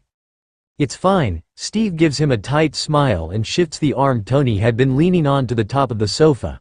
He then blushes as Tony just tucks himself under his arm. Alright then, Tony opts to ignore him and just steal his phone. They're good, he approves as he flicks through the couple of shots Steve has taken before handing the phone back. Thanks, Steve fidgets. Sir, your food has arrived and is approaching on the lift, Jarvis informs him. Right, thanks Jay, Tony gets up. Come on, kiddo, to the table. I'll get it, Steve heads to the lift, followed by Bruce. Is Pepper joining us? Natasha asks as Tony puts Pete onto the chair that someone, probably Steve, has put a booster seat on. Doubt it, Tony sits down and pours himself a glass of wine. She's only just got here and she always has things to do when she arrives. I'll see her later. Also he and Pepper both know that they're going to have an argument and they prefer to do that in private. I love it when it's your turn to cook. Clint grins as Steve and Bruce carry in covered serving plates on trays. Indian? Natasha sniffs. Yeah, Tony confirms, with enough rice and naan to keep even Cap happy. I love Indian, Clint declares and homes in on the hottest of the available dishes. Pass the korma, Tony beckons and serves his son once Bruce has put the dish in front of him. I still think it's cheating, Steve smiles. Starks don't cheat, Pete informs him gravely. Tony grins widely as Clint chokes on his mouthful. That's right, this isn't cheating. It's actually a public service. Philanthropist, remember? Steve just laughs. Dinner is a more restrained affair than is usual when they all sit down together, but it's still clearly exciting enough to exhaust Pete. After finishing eating they return to the sitting area to play with the Duplo, but after half an hour Pete clambers his way into his father's lap. You tired? Tony holds his scotch out to Steve so it doesn't get spilt. After the boy has settled against his chest he reclaims his glass. That's fucking adorable. Clint. Language. Steve scolds quietly. I'm telling you, Clint shakes his head, release that image to the press and they won't have a bad thing to say about us all week. Speaking of. Steve mutters and fumbles to take a photo with his phone.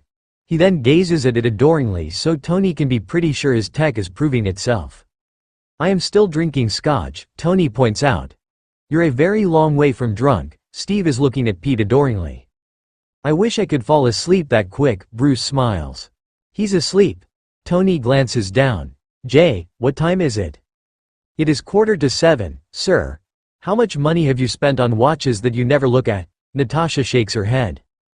Don't answer that, Jay. Tony swallows the last of his scotch.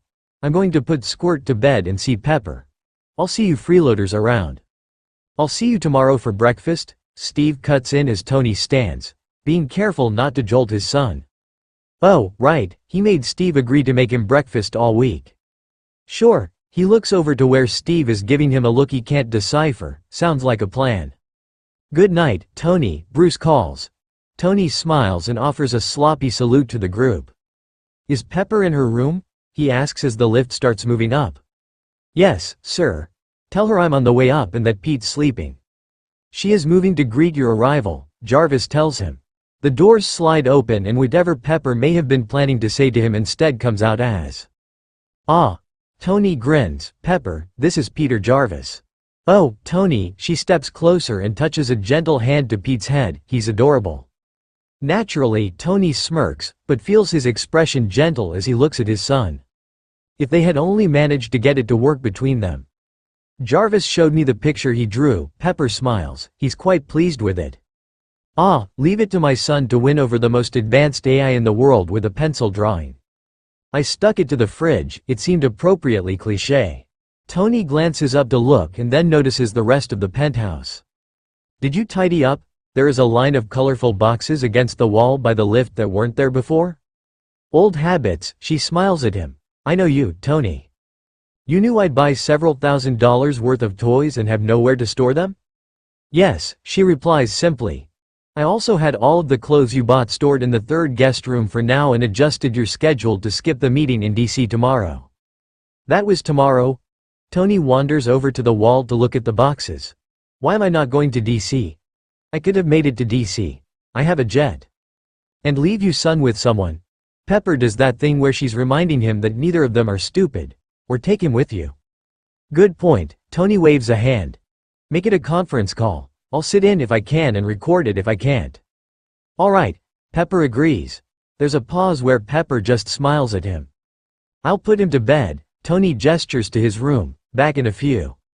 It's easier than Tony ever would have guessed to brush the teeth of a nearly unresponsive 3.5-year-old and then wrestle him into a diaper and pajamas. He could go straight back to Pepper, but he lingers to watch his son sleep.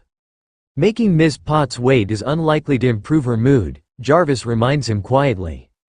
True, Tony takes a breath and heads back out. Alert me if he stirs, Jay. Of course, sir. You want a drink? He calls to Pepper as he arrives back in the main room. No, thank you, she sighs. Tony, let's just get to this. You need to tell Steve. Why? Tony rolls his eyes and pours a scotch. Really, Pep, what will he gain by knowing? How would you feel if your positions were reversed? If you had a child that no one told you about? Pepper scowls at him. Statistically that is quite likely, Tony points out. The mother gets to make the choice if she doesn't want the father involved. You think Steve wouldn't be a good father? I think Steve has enough to be worrying about. There's a pause where Pepper looks sad and angry at the same time. Pep, it's not like we slept together and accidentally produced a baby. This isn't some unfortunate consequence that we both knew might happen. Our DNA was stolen. Are you telling me you think it's okay to make a baby from someone and then expect them to deal with it? It isn't fair. And you? Pepper asks. You think it's fair to you? I already have Pete, Tony shrugs. Another isn't earth-shattering. And I have money, and you, Rhodes and Jarvis. You're dodging the question, Pepper glares. Of course it's not fair, Tony snaps, but I can deal with it. I am dealing with it. Tony, Pepper steps closer as he takes a large swallow of his scotch. Tony, you had to tell him. Pep. Tony, this is Steve we're talking about. Yeah, Tony nods, Steve. The guy raised to believe the only way to have a family is a man and a woman who love each other and are married. He's from the 40s, Pep. You know he'd do right by Jim. I don't want him to feel that he has to. Tony gestures violently without spilling a drop of scotch. That's the point, Pep. No, Pepper scowls, Tony. He's a damn virgin, Pepper. Tony interrupts. He's been waiting for the perfect girl to come along and they'd get married and then have sex and then have all American babies and a dog or whatever. He wants that, Pepper. I can't take that from him. This wasn't your fault, Tony. No, Tony agrees, but what happens now will be, seriously, Pep. What would happen? Split custody. Jim spends the weeks in the penthouse and the weekends with Steve. Well, you'd have to work it out between you. He doesn't want this, Pepper. You wouldn't have wanted this either if I'd asked you a couple of days ago. I can do this though, Tony tells her. I have something of a support structure. Not that you make that easy. Pepper interrupts to complain. Steve doesn't know anyone outside of us and S.H.I.E.L.D. Yes, Pepper points at him. He lost everyone he knew and now you're going to keep his son from him. I'm not going to keep them apart. Tony slumps against the bar. You know it's not the same. Really, Tony grumbles. Why do people think that you care for someone more if you're related? Tony, you aren't Howard and Steve isn't Maria. Tony can't argue with that. Okay, Pepper sighs and pours herself some wine and tops off his scotch. I'll give you time to think about it. I will. Tony agrees quietly and allows himself to be towed to the sofa. Pepper curls herself against his side. Tony has plenty enough brainpower to be constantly overthinking this situation. It's 5 to 7 in the morning when Steve arrives in the communal kitchen freshly showered after his run. He makes himself some toast and pours some orange juice before sitting down at the table to read the newspaper that he picked up while he was out. The sound of the lift opening again and the coffee machine starting is something of a surprise. "Good morning, Tony," he greets the other man in confusion. There's no response initially. Tony is operating on autopilot as he continues to work on something on his tablet. He drinks some of his coffee and finally looks up and around. "Cap?" He looks around again. "Jarvis, why am I not in the penthouse?" "Your desire for caffeine did not require you to go to the penthouse." Tony pulls a face and then shrugs. "Fine, what time is it?" 3 minutes past 7. "Have you been awake all night?" Steve blurts. Tony had turned back to his tablet but looks up again now. "Yeah. But what about Pete?" Tony just stares at him. "Won't you be tired?" Steve prompts. Tony barks out a sudden laugh. "I do this pretty regularly, sugar." Does Tony realize he saves all his sweetest nicknames for Steve? Well, okay. Steve's flustered look is hidden when Tony just looks back down at his work. "When do you want breakfast?" "Whenever Pete wakes up," Tony replies. "Jarvis, bump it up 0.5% and run the numbers again." Additional strain to outer plating that would become disastrous at high altitudes, Jarvis deadpans. "Yeah, sure," Tony nods, "so increase outer plating thickness by 1 millimeter. Additional weight will increase thrust requirements by. Jay, you're such a ray of fucking sunshine. Will Ms. Potts be joining us for breakfast?" Steve asks. "Probably," Tony agrees as he flicks his fingers a few times. "Enlarge, Jarvis." A hologram appears between them which hopefully makes more sense to Tony than it does to Steve. "Does she like waffles?" "Everyone likes waffles," Tony scoffs. "Alright then," Steve smiles. "Are you eating?" Tony suddenly flicks his entire attention to Steve. "Yes," Steve agrees. "So waffles will be your," Tony grins, "second breakfast?" "I get that reference." Steve manages not to stick out his tongue. "Clint showed me that movie and I'm much too tall to be a hobbit." "Ha," Tony's still grinning at him, "guess you are." Steve just smiles and turns back to his food. The light show hovering over the table is a little distracting. "What are you working on?" Steve asks as Tony continues to flick things around over his plate. "Escape pod," Tony mutters and moves something over. "To escape what?" "The tower." Steve waits but Tony doesn't elaborate. "Sir, Peter is beginning to stir." "Right." Tony replies distractedly and there's the smallest of pauses before his head snaps up. "Right. Yes, okay." Steve smiles affectionately. "I'll come up with you." "Yeah." Tony's already heading for the lift. "Save that, Jay." The lift starts upwards without them saying anything and Tony runs a hand through his hair. At the penthouse he's off and down the corridor towards his bedroom almost before the doors have opened all the way. Steve takes in the colorful boxes along the way and moves to the kitchen. "Oh, that wasn't polite, sorry. Good morning, Ms. Potts. I was going to make waffles?" Pepper smiles at him across her tablet where she's sitting at a new round dining table. "Call me Pepper." She shifts her gown around her shoulders. "Sure, ma'am," Steve agrees and then his eyes widen. "I mean Pepper." "You're sweet." Pepper smiles at him. "So I've been told." Steve shakes his head and moves to the fridge. He smiles at the drawing stuck to the door. "Would you like another coffee?" "No, thank you." She's watching him. "Steve, I just want to thank you for looking out for Tony. He doesn't have many friends he can rely on for this sort of thing." "Oh, it's no problem, Ma." "Pepper," he gets out the ingredients. "Tony's great and Peter's amazing. I'm a little jealous really." "Jealous?" Pepper smiles. "You'd like a family?" "Yes, ma'am." He smiles back before shrugging helplessly. "Sorry, Pepper. It just seems nice, you know." "I do." She's watching him like Natasha watches a target. "Is it a woman thing?" "Look who's here, Pete." Tony reappears with his son freshly dressed and perched on his hip. "Cap," Pete beams at him. "Hey, Pete." Steve returns his smile. "Pete, this is Auntie Pepper," Tony adds. "She organizes your dad-as life." "Hello, sweetie." Pepper stands up and moves to Tony. "I brought you this." She offers him a soft blue blanket. "A blankie?" Tony cocks his head. "I didn't think of that." Pete takes the blanket and pulls it to his chest as he tucks himself closer to Tony. "It's all right, buddy," Tony presses his cheek to his son's head. "I want to stay with you." "You're staying with me," Tony tells him. "Look, Pepper got us a Pete-sized chair. When did this arrive?" He looks over his new table with 4 chairs, one of which has a booster cushion. 3:30 this morning, Jarvis reports. "I supervised the installation." "That's why Jarvis is our favorite, Pete," Tony declares expansively. "You're too kind, sir. If Jarvis had eyes he'd clearly be rolling them." Tony just laughs. "Here, Tony," Steve waves him to a chair, "coffee for you and milk for Pete." "My savior." Tony sits beside his son and pulls his coffee to his chest. "Is that an image of the arc reactor on the blanket?" Steve tries to get a better look without pulling it away from Pete. "Yes." Pepper sits down on Tony's other side. "I had it commissioned." "Like Dada," Pete pipes up, looking at his blanket. "That's right," Pepper agrees, "like your Dada." "Do things always happen that quickly if you drop the name Stark?" Steve asks.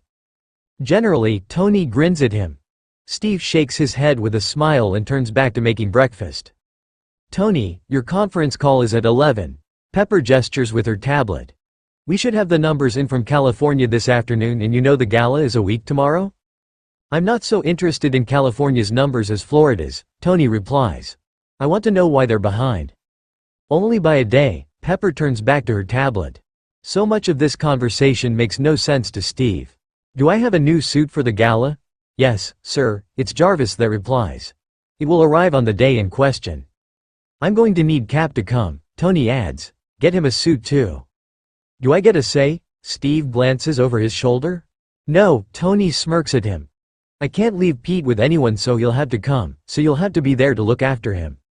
"Why do I need a suit if I'll be out the back playing with Pete?" "Please," Tony scoffs but doesn't respond further. "Here," Steve turns around with a plate stacked high with waffles, "help yourselves." "Thank you, Steve." Pepper smiles as Tony takes 2 from the top for his son before taking some for himself. "Sir, the workforce will arrive within the hour to install the carpet in Peter's room." Tony nods and takes a large swallow of coffee. "We'll be out of here by then. Make sure they know they can help themselves to the kitchen." They eat in silence for a while. "Will you be staying long, Pepper?" Steve asks. "I'll be here for a few weeks," Pepper tells him. "Being in the same place as Tony means we can get some things sorted, and I was planning to attend the gala anyway." "And of course Pete has nothing to do with it," Steve teases her nervously. She laughs. He is the perfect excuse. She admits with a fond glance at the boy. "I do have a meeting of my own today though, so I'll have to leave you boys to it." "Don't do anything I wouldn't do," Tony advises her. "I plan to be quite a lot more restrained than that." She stands up. "Will that be all, Mr. Stark?" "That'll be all, Miss Potts." They smiles affectionately at each other, and Pepper goes so far as to press a kiss to Tony's hair before she retreats to her room. "Will you go back to the workshop today, then?" Steve asks. "I'm on a roll," he nods. "I have a few things to do this afternoon and that call at 11. Can you have Pete for me for a few hours? I should really speak to those guys in DC." "Of course." Steve may have been a little eager with that response. "I could take him to the assault course a few floors down. It's basically a jungle gym." Tony laughs. "Sure. Is that all right, Pete?" Steve smiles. "You can come and play with me when your Dada has his meeting." Pete glances at his father and swallows his mouthful of waffle. "I like Cap." "Great," Tony smiles at him. "You know you can always tell Jarvis if you need me and I'll come straight there, okay?" Pete nods and smiles a little shyly at Steve. "Okay. Perfect." Tony claps his hands together. "Few hours until then, but we still need to get out of here." "Pete can pick out some toys and we could go to my floor," Steve suggests as he gets up to load Tony's dishwasher. "All right," Tony agrees. "Come on, Pete. Let's see which boxes Auntie Pepper put everything in." An hour later, Steve is watching in mixture of amusement and faint horror as the 2 Starks pull apart one of the brand new, very expensive looking, 6-wheeled remote-controlled cars and gaze at the inner circuitry. That this is happening on his living room rug makes it all the more surreal. "There," Tony points as his son looks on in fascination. "The belt will slip. But if we put this on here." Tony seems to always know where to find a toolbox. "You fixed it?" Pete asks, wide-eyed. Nearly, Tony nods. Need your help though, Squirt, put your finger there to hold the wires back for me? The look of concentration on Pete's face is truly adorable. Steve has to take a photo. There, Tony sits back, we fixed it. Pete grins. Tony snaps the plastic chassis back onto the car and turns it on as he hands Pete the remote. Have a go. The car shoots forwards and crashes into the wall before rebounding, righting itself, and zooming off to run straight into Steve's side table. The table gracefully topples to the floor as the car speeds on. Whoops, Tony's grinning. Let's turn the speed down. He adjusts a dial and the car is suddenly under control. Sorry, Cap. Steve just shakes his head with a laugh. I should have expected it as soon as you got out the screwdriver. It's like you know me. Tony grins up at him. Why'd I have the ominous feeling that my entire life is going to be defined by a series of badly thought out decisions prompted by Starks? Mentioning Howard even vaguely is something of a risk. It pays off when Tony just laughs. Oh, Cap, you have no idea. Well, it's all worked out so far, I suppose. Steve picks his table back up. You think so? Tony is smiling but his gaze seems just a little too intense. Sure, Steve feels his own smile falter. I don't know how things would have played out if I hadn't become. He waves towards his body vaguely, but I'd like to think I helped. I meant for you personally, Tony shrugs. Here and now. You're okay with being in the future? Steve keeps his gaze and tries to puzzle out what Tony's actually asking. A remote control car humps his leg before flipping over and moving back across the floor. Tony's biting his lip against laughing at him. I blame you for this, Steve informs him and sits cross-legged on his couch and out of the reach of Pete's car. That's fair, Tony grants him. I like it here, Steve tells him as they watch Pete bump the car randomly into everything Steve owns. I've made friends now. Tony's expression turns serious again. I hope so. I'd give you anything you need to make it easier. Steve nods. I know, Tony. You're a good friend. How I reacted when we first met was. Hey, Tony climbs off the floor to side beside him. You can't take all the blame for that. I can, Steve shrugs and looks down. You were teasing me, but there was no reason for me to think you were being malicious. Tony leans against his arm. Hey, all's forgiven, sweetheart. It's wonderful and terrifying how tactile Tony can be without thinking. All right, Steve smiles and nudges Tony with his arm. Thanks, Tony. The car crashes into the wall. Pete, do you know how to steer your car? Steve asks. Yes, large brown eyes blink up at him. So, you just enjoy crashing into things? He grins. It's meant to, Pete tells him. It flips, see? The car drives into the sofa and flips itself over to move off again in the opposite direction. Right, Steve smiles and watches as Pete follows after the car, dragging his blanket behind him. Crashing something just because you can is definitely a Stark thing to do. Tony's still leaning against his side. Would you like a coffee? Steve stands up. Sure, Tony looks up at him. Steve winces as the car flips itself over against his ankle. Sorry, Cap. Tony doesn't sound, or look, sorry. At least it can't fly, Steve shrugs as he dodges around Pete and into his kitchen. Hear that, Pete? He can hear Tony's grin in his tone. Cap has an idea for an upgrade. Steve contemplates slamming his head repeatedly into his kitchen cupboard. Upgrades can only be worked on and tested in the workshop, Steve calls back. He hears a scoff, that's where the best toys are anyway. Would it still flip? Pete has his priorities straight? Yeah, we could do that. Tony sounds distracted. Micro-repulsors in each corner on both sides. Tony, can you please not plan to put advanced weapons on a child's toy? Steve calls. My Iron Man suit isn't a weapon, Tony replies promptly. Whatever you say, Steve sighs. Sir, Ms. Potts is suggesting you prepare yourself for your meeting, Jarvis announces as Steve re-enters his living room with their drinks. Tony is still sprawled on Steve's sofa in his clothes from the day before. I bet she didn't say it was a suggestion. Tony takes his coffee from Steve. She did not, Jarvis agrees. Fine, Tony stands up. Get someone to bring me a suit, I'll take a shower. Certainly, sir. When they get here with my suit, can you bring it through to your room? Tony asks. My room? I'm borrowing your bathroom. Tony doesn't wait for a response before leaving the room and tugging off his t-shirt as he goes. Sure. Steve shakes his head and refocuses on Pete. Hey, buddy, would you like to do some painting? Okay. Pete drops the remote for the car and follows Steve to his dining table. Your dada bought you a lot of paints. Steve starts unpacking the blue storage box that Tony carried down with them earlier. Dada is the best, Pete tells him as he kneels up on his chair. Tony has bought everything from the paints and brushes to a plastic sheet to protect the table. Steve smiles as the first thing Pete does is pull the top off of all the different colors and dip a different finger in each one. He presses each finger to the paper. What are you drawing? I'm not. Pete hasn't quite managed the tone of true exasperation that Tony uses. I'm trying the colors. Of course, Steve smiles and then looks up as the door opens. Ms. Pepper? I brought Tony's things. She walks past carrying a suit bag and a small selection of toiletries. Is he still in the shower? Yes, ma'am. Good, I won't be a moment. She disappears down the hall. Steve hears her first open his bedroom door and then the door to the bathroom.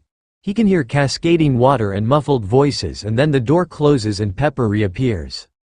Sorry for the interruption, but he needs to look like Dr. Anthony E. Stark, expert in electrical engineering, not Tony the privileged lazy rich boy. His charm can only take him so far, she smiles. His charm takes him a long way, Steve replies and then contemplates biting off his own tongue. The look Pepper is giving him is, once again, assessing. It does, she agrees finally. The meeting is at 11. That's 45 minutes from now. Can you please make sure he is on his way to the conference room before 1:45? Yes, ma'am. Steve fights the urge to salute. Her smile is sunny.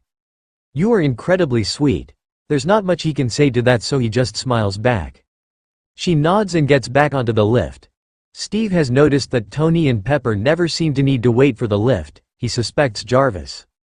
10 minutes of quiet but messy finger painting later, Tony returns, dripping wet, with a towel around his waist. Very good, Pete, he praises his son. Where'd Pepper put my stuff? In my bedroom. Steve refuses to watch the path of a water droplet as it slides down Tony's collarbone and then down across the arc reactor and beyond. Luckily, Tony doesn't seem to notice as he's found Steve's coffee from earlier. Once he's finished that, he presses a quick kiss to his son's head and heads back to Steve's room. Why do you stare at Dada? Steve whips his head back around, realizing he's been staring at an empty doorway for a couple of minutes. Big brown eyes that are identical to Tony's gaze up at him. I like your Dada, Steve tells him. I just like seeing him around. Pete seems to cat why Dada wants you to watch me? Because he likes me? Steve can't be certain, but that sounds like quite an impressive bit of reasoning for a 3.5-year-old.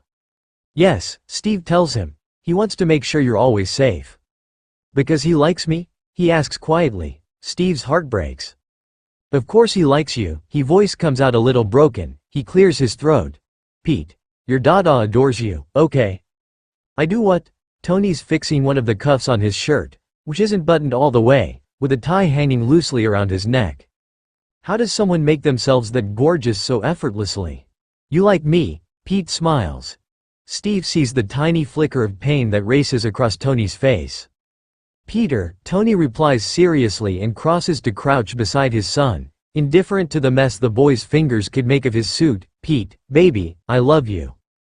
Jarvis, Pepper pinches the bridge of her nose once the doors to Steve's floor have closed. Can you check if Rhodey would be available to speak to me?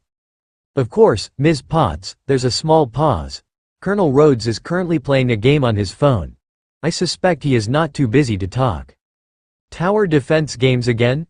She asks as Jarvis puts her through. Jarvis, stop ratting me out. Rhodey laughs. Hey, Pepper. How's the madhouse? That's what I need to speak to you about. Pepper smiles at him so he doesn't worry. I need you to come home. What's he done? Rhodey sighs, but Pepper can see he's worried. She pauses and gets off the lift at the penthouse as she considers her wording. I think there's a situation arising that could be quite catastrophic. Catastrophic, Rhodey repeats dryly. For us, Tony, the public, or SI?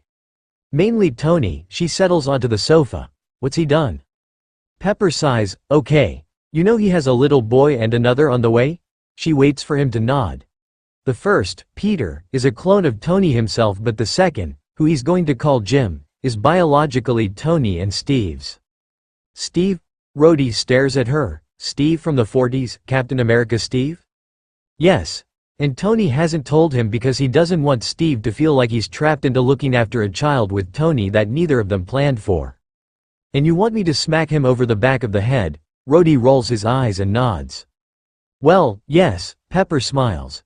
But I'm sure one of his main reasons, which he hasn't actually admitted to, is that he thinks Steve will want to take the baby. Valid concern, Rhodey wrinkles his nose, but doesn't he have a pack of lawyers that probably need some exercise? It's not a valid concern, Pepper shakes her head. This is where things get messy. I can't be certain, because he always acts a little strangely around me, but I think Steve is crushing on Tony. You're kidding. I might be wrong, Pepper allows. People hero worship Tony all the time and Steve doesn't have that many friends. But if you're right, if I'm right, this entire situation could. So you want me to tell Tony to ask out Captain America? Rhodey sounds a little hysterical. No, Pepper can't stop herself rolling her eyes. Men. What then? I need you to come home and monopolize Tony's time, Pepper sighs. Why? Because if this is a passing crush for Steve, then this is a terrible time for it to manifest. Because given half a chance Tony will fall for him, and fall hard, but probably still not tell him the truth, Rhodey groans. If he sleeps with Steve without telling him about Jim, then their personal and professional relationships will be irretrievable, Pepper concludes. How does this bullshit always happen to Tony? Pepper can't help but laugh. It will be good to see you again, Tony's missed you. Yeah, well, I am awesome, he smiles back. It'll be good to be back. I'll tell the brass that I have a Stark situation to deal with. They'll give me 3 weeks, no questions asked. Great, thank you. Hey, he's my stupid genius friend too. I'll see you tomorrow. Pepper signs off. Jarvis, is Tony ready for his meeting? Very nearly, the AI hedges. How anyone can ever meet Jarvis and think for a second he is anything but as stubbornly loyal as his creator is beyond her. How is he, Jarvis? She asks quietly. Sir as well, Ms. Potts. She knows from his tone that Jarvis hasn't pretended to misunderstand the question. His main concern at this time is Master Peter, as the child fully reflects how Sir, himself, was at that age. Of course, Pepper almost wishes it were a socially acceptable time to drink. He seems oblivious to Captain Rogers' attentions, the AI adds. Jarvis, you monitor everything in the tower. Pepper bites her lip. Does that fully include the floors that aren't Tony's? Yes, Jarvis replies simply. Several of the inhabitants of the tower may believe they have disabled monitoring functionality within their spaces. They are incorrect. Do you know if Steve actually wants to be with Tony? I am not certain. Captain Rogers displays love-struck behaviors, such as spending much time with Sir, drawing his features from memory and acting protective towards him against S.H.I.E.L.D. However, he has not been vocal whilst masturbating, so I.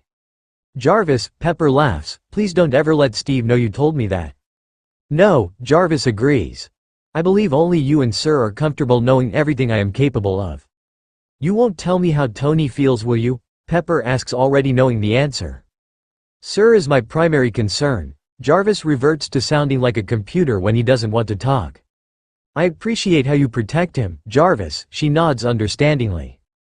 Sir has reached the conference room, Jarvis adds. Jarvis, Pepper considers her words so she doesn't offend the AI. You're keeping an eye on Peter?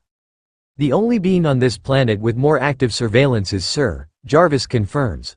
I will keep him safe. Good, she smiles. Keep me updated on Rhodey's Ada? Of course, Ms. Potts. Steve can see the reluctance Tony's feeling as he fixes his tie. The meeting shouldn't be more than a few hours. Tony looks to where his son is painting again. I'll be back soon after. He'll need food before then. Tony, Steve interrupts with a smile. We'll be fine. I'll make lunch and make sure he has a nap. If we need anything, I'll ask Jarvis to alert you. Right, Tony nods, looking more uncertain than Steve has ever seen him. He never told me, you know? Howard never told me if he. You're CEO, Steve adds gently when Tony trails off. You're the one that told me. That means you can skip meetings. Tony nods. No, I need to know how their experiment worked. Our entire rollout plan for arc reactor power depends on it. Steve watches him silently for a moment. I don't know what Howard became while I was in the ice. He hesitates when Tony's gaze snaps to him. I don't know how he could have. You aren't Howard. Your sons will know their Dada loves them. Right, Tony gazes at him and then gives a quick nod. Thanks, I'll see you later. One final glance to his son and Tony gets onto the lift. Steve moves to sit with Pete at the table and watches him painting what looks like it must be him and Tony working on his car. Dada is working now. Pete looks up at him. Yes, Steve smiles. He has a meeting, he'll be back later. I made a picture for Dada. Pete puts down his brush. I'll put it over here so it can dry. Steve lifts the wet paper carefully. Okay. Pete watches him before turning to a fresh sheet of paper. I like painting. Yeah? Steve sits back down beside him. Me too. Pete pushes some paper towards him and looks up shyly. You should paint too. Okay. Steve agrees. What should I paint? You like Dada too, Pete tells him. You should paint a picture for Dada. Well, there's some logic for you. Alright. Steve agrees and tries to imagine Tony's face if Steve presented him with a painting. Actually, knowing Tony, he'd probably pin it up in the foyer of the building and point it out to everyone he could. Steve starts painting an Iron Man suit with a child's proportions. Tony should get a kick out of it. I'm painting Captain America, Pete tells him. It's good. Steve smiles as he looks at the blue figure holding a shield. He needs a head though. I need yellow for the head, Pete tells him. Captain America's cowl is blue, Steve replies. Pete looks up at him, looking confused. Your hair is yellow. Steve feels himself breaking into a bright grin. Right, of course you're right. Pete seems happy with that answer. After eating, Pete settles against Steve's chest and tucks his head under his chin. Where's Dada? Your Dada is working. Steve rubs his back. Time for a nap, Pete. Pete nods against Steve's neck. Steve presses a kiss to the boy's forehead and scoops up his blanket from the floor. Shall we take your blankie with us? He nods again and hugs it when Steve hands it over. It's so hard to imagine that this nervous little boy could ever become Tony Stark as he knows him now. Okay. Steve walks across the room. Don't worry, your Dada hasn't gone far. Jarvis, what's Tony doing right now? Sir is arguing the relevance of what appears to be an anomalous data point, Jarvis replies. Is he winning? Steve smiles. Of course, Jarvis sounds smug. I want Dada. Pete nuzzles his face into Steve's neck. I know you do. Steve's heart can't take this. By the time you wake up, your Dada should be back, okay? K. Steve puts Pete into the bed in his own room, makes sure he isn't too close to the edge and that he has his blanket. He presses a kiss to his forehead and crouches by the bed for a minute, making sure Pete is definitely asleep. Jarvis, you'll tell me if he needs anything? Of course, Captain. Steve smiles and quietly exits the room, leaving the door ajar. Tony rolls his shoulders and scrolls down the numbers again. Does anyone know why power output is dropping in the evenings? Nobody answers, which is really an answer in itself. Whatever. Tony drops his tablet and looks at the screen showing the other members of his meeting. The numbers are very promising, Mr. Stark, one of the men says. Of course they are, Tony mutters to himself. We knew they'd be good. I just want to know what's affecting the dataset. Sir, Jarvis chimes in and instantly has Tony's full attention. Yes, Jay? He's half out of his seat. Your night team are transmitting their report for their dataset. What the hell took them so long? Tony grins and grabs his tablet back up.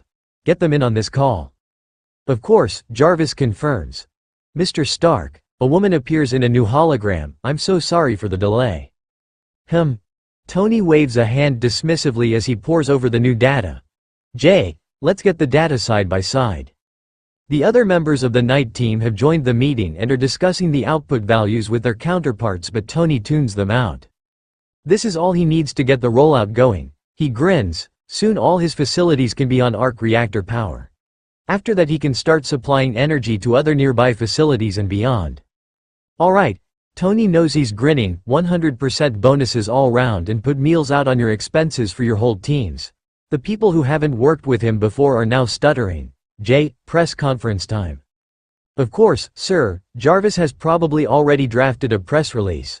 Will the press room on the 10th floor in half an hour be adequate? Do it, Tony agrees. Let's get this ball rolling. Send messages to all our other teams. They need to start planning for the switch over. We'll alternate between east and west and work our way north.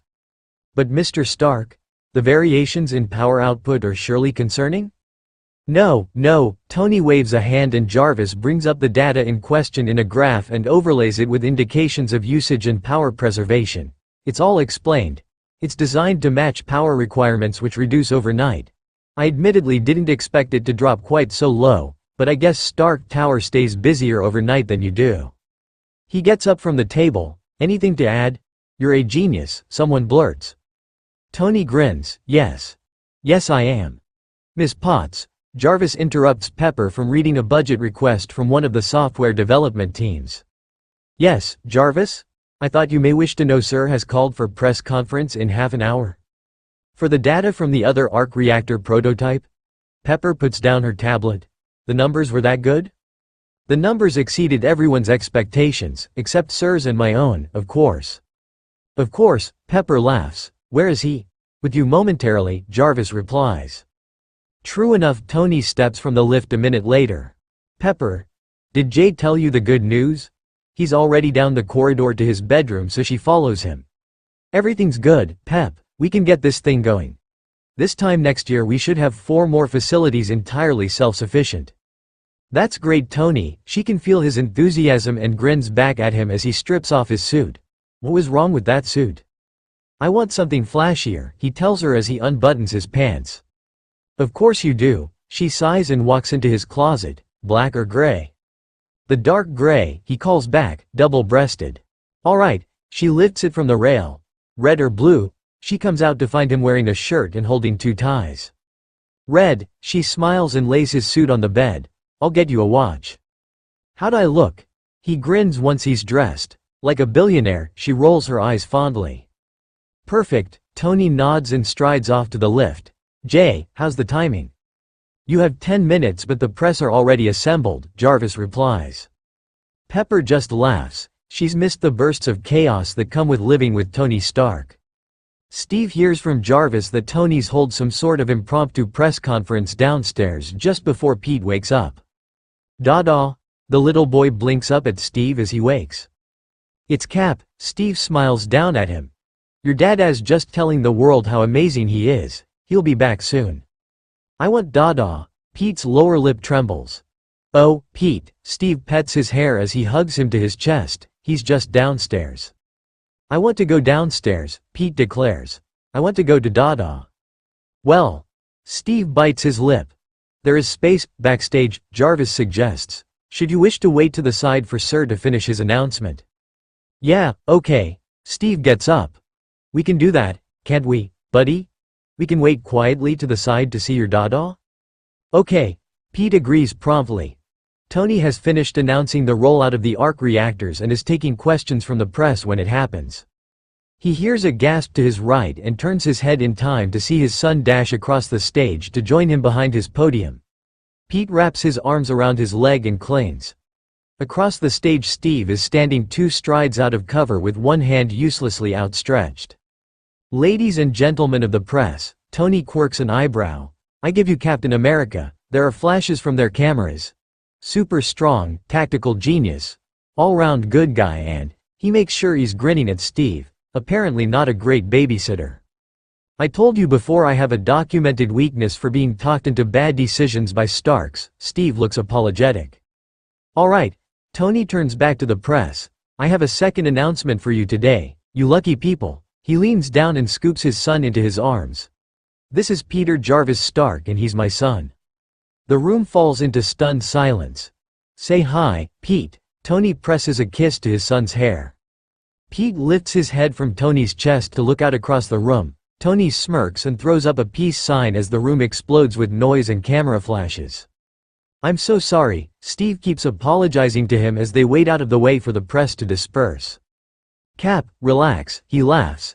It's fine. Saves me the bother of calling them all in again. His son seems pretty unfazed by the attention and is far more interested in just hugging him. No harm done, he interrupts, gesturing to Pete, before Steve can continue. And the first photos they have of him are with him clearly being happy to see me. Should cut off many of the complaints, and having you there will have helped. Sir, Ms. Potts would like your input on drafting a press release. Also, would you like me to anomalously leak details of the surrogate? I'm on my way and yes. Like we discussed. And get some photos of me near a hospital on the internet dated over the last few months. Make them the normal, OMG it's Tony Stark, postings and we'll see if anyone joins the dots and guesses about Jim. Tony? Steve looks so utterly lost. Jarvis is faking a history for Pete and Jim. Tony tries to explain. Camera phone photos taken over a distance are easy to fake and he'll make it look like they were dated a while ago. If I leak the information in the right way they'll believe it's true. If I then publicly request that people stop calling up the lady that is my surrogate, then they'll all be so busy trying to find her that they'll leave us alone. That all sounds very complicated. Steve blinks. Can't exactly tell them the truth. We might all be alright with him being a clone and Jim growing in a machine. But I hardly want everyone to know. Also it amuses me. Tony admits with a grin. I'll probably have Jarvis put together some bland exposé from the surrogate and sell it to some rag. Funnel the money into an adoption charity somewhere. Steve laughs but Tony's pretty sure he doesn't entirely understand. He won't understand until Tony actually tells him that Jim literally has two fathers. Anyway, Tony cocks his head, cheers for mostly looking after Pete. Steve looks embarrassed but at least he doesn't apologize again. We painted pictures for you. Pete pats his chest with a small hand. Yeah? Tony smiles at his son and shoots a glance at Steve. What did you paint for me? I painted me and you and Cap and everyone together. Pete beams at him. You'll have completely decorated my fridge in no time. Tony laughs. Cap, I need to go and see Pepper. Do you want to come up later for dinner? I mean, if you have plans don't worry.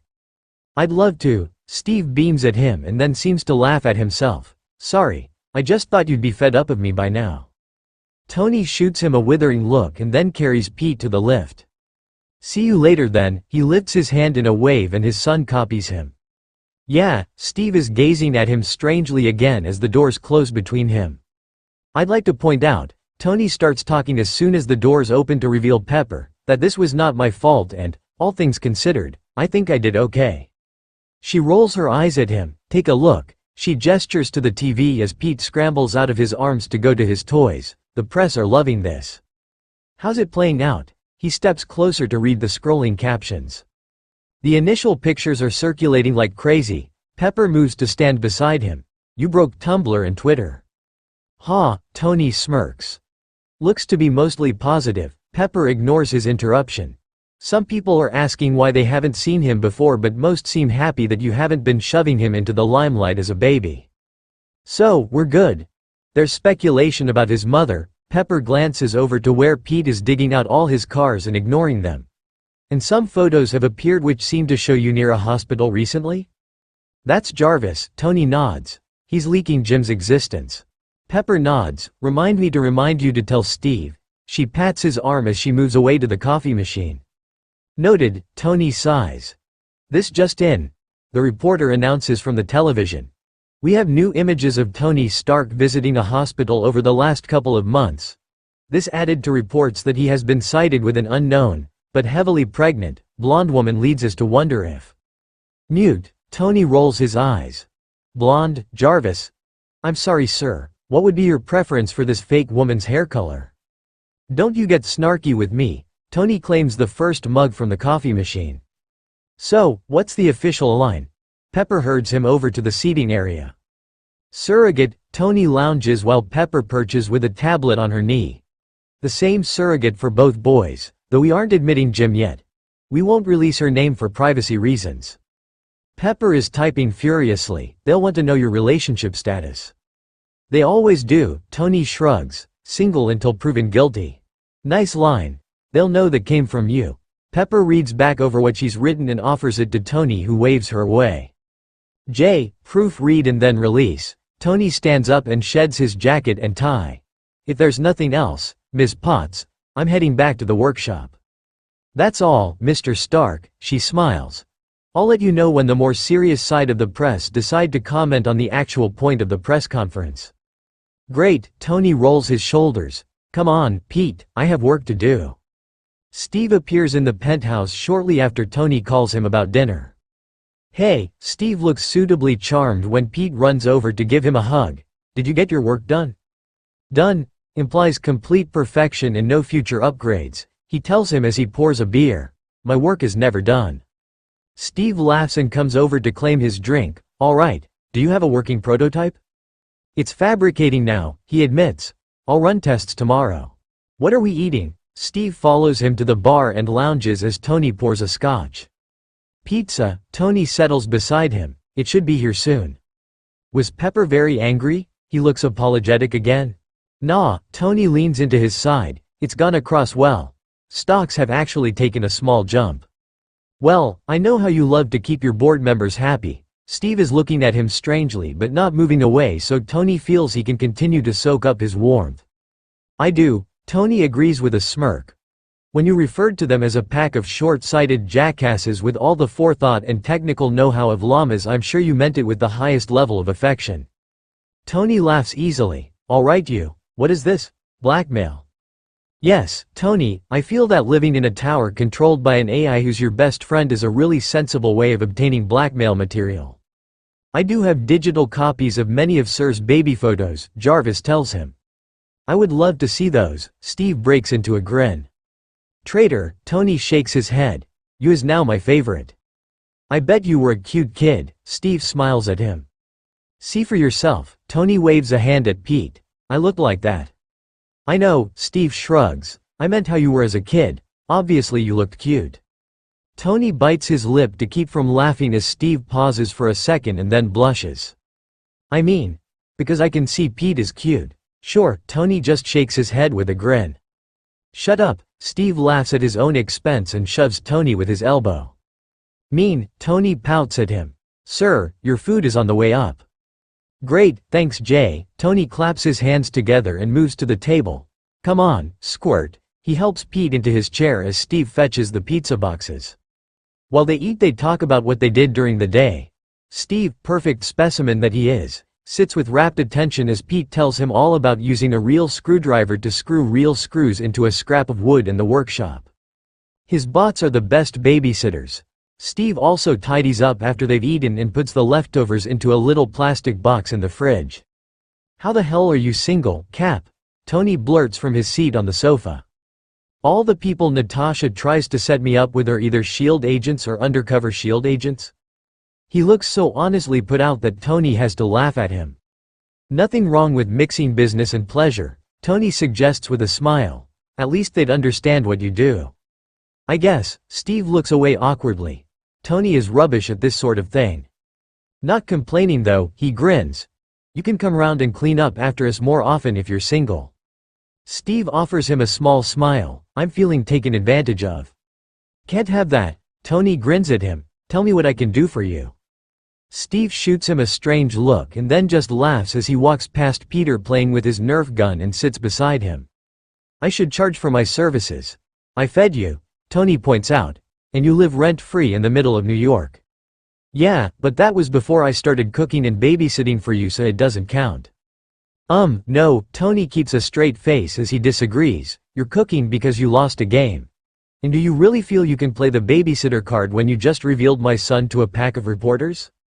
I actually blame Pete for that, Steve deadpans. Oh, sure, blame the kid, Tony sighs dramatically. I'm going to start charging rent, Rogers. Don't you think that I won't? Well, sure, Steve nods, if you feel that you need to. Hey, Tony? Can I borrow some cash to pay my landlord? Tony grins easily. Will you pay me back with interest? If you start paying me to babysit. How about I quadruple your rate when Jim's born and we call it quits, Tony offers. Hey, I may not be as smart as you, but I know being paid nothing 4 times is still nothing. Steve pokes him in the side. Tony laughs and gets up to refill his glass, worth a try. Weren't there people fitting a carpet today? Steve asks him after a brief pause. Yeah, they did, Tony agrees. A very tasteful light blue carpet. It, apparently, goes very well with the even lighter blue walls and the furniture that'll turn up tomorrow. He'll be moving into his own room soon then. Eventually, Tony smirks. Why? You have intentions for my bed, Cap? Steve always flusters so easily, but it's great how he soldiers on. Well, it will be a shame to have no reason to be in your room anymore. You're such a charmer in the mornings. Damn right, Tony agrees. You'll just have to make it your job to bring me coffee. I'm guessing I'll be paid at the normal rate for that service? You guess right. Tony raises his glass in a mock toast. "I'll pass," Steve tells him with a small smile. "Your loss." Tony shrugs and returns to the sofa with his drink. "Whatever you say." Steve shifts in his seat as Tony sits beside him. Tony tips his head to the side as he considers his companion. To tease or not to tease? He opts to just ignore it and slumps against Steve's side. "Oh," Steve makes a strange sound as Tony settles himself under his arm. "Hi?" Tony ignores him. "Jay, put something child-friendly on." "Of course, sir." The TV descends from the ceiling. "Would Tangled meet with your approval?" "Yeah, sure." It's not like Tony has watched TV for anything other than the news or the stocks in years. "We're watching cartoons now?" Steve asks. "I suspect," Tony smirks up at him, "that any minute now a small person will." He cuts himself off as Pete comes round the sofa, his eyelids at half-mast, and clambers his way into his father's lap. "Dada." "Hey, kiddo." Tony press a kiss to his hair. "Have you come to watch this film with me and Cap?" His son doesn't reply but his eyes glue themselves to the screen. "I'm a genius," he tells Steve. "Yeah." Steve's fond look for Pete seems to be transferring to him too. "If I fall asleep on you, poke me until I make it to my room," Tony requests as he settles himself and his son against Steve's chest. "Sure." Steve sounds strange. "You're the best, Cap." "Tony." His pillow is moving. "Oh. That's Steve." He feels as he's shifted to lie on the sofa and then drifts off again. "Tony." The warm talking pillow is back. "Pete fell asleep so I've gotten him changed and into bed. Do you? Are you asleep? Shall I carry you?" "Oh, why not?" Because he isn't stupid enough to encourage that sort of thinking when it comes to Steve. "I'm awake," he grumbles. "Sure you are." He opens one eye to see Steve crouching beside the sofa looking at him. "Except for this little nap you've been awake for around 36 hours. "Yeah, that's nothing," he tells the sofa cushion. "Ask Pepper. I've made it to 50 before and still been lucid." His eyes flicker closed again as a hand brushes through his hair.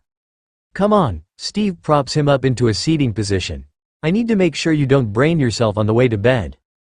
Perfect excuse to soak up more super soldier warmth. "Pull yourself together."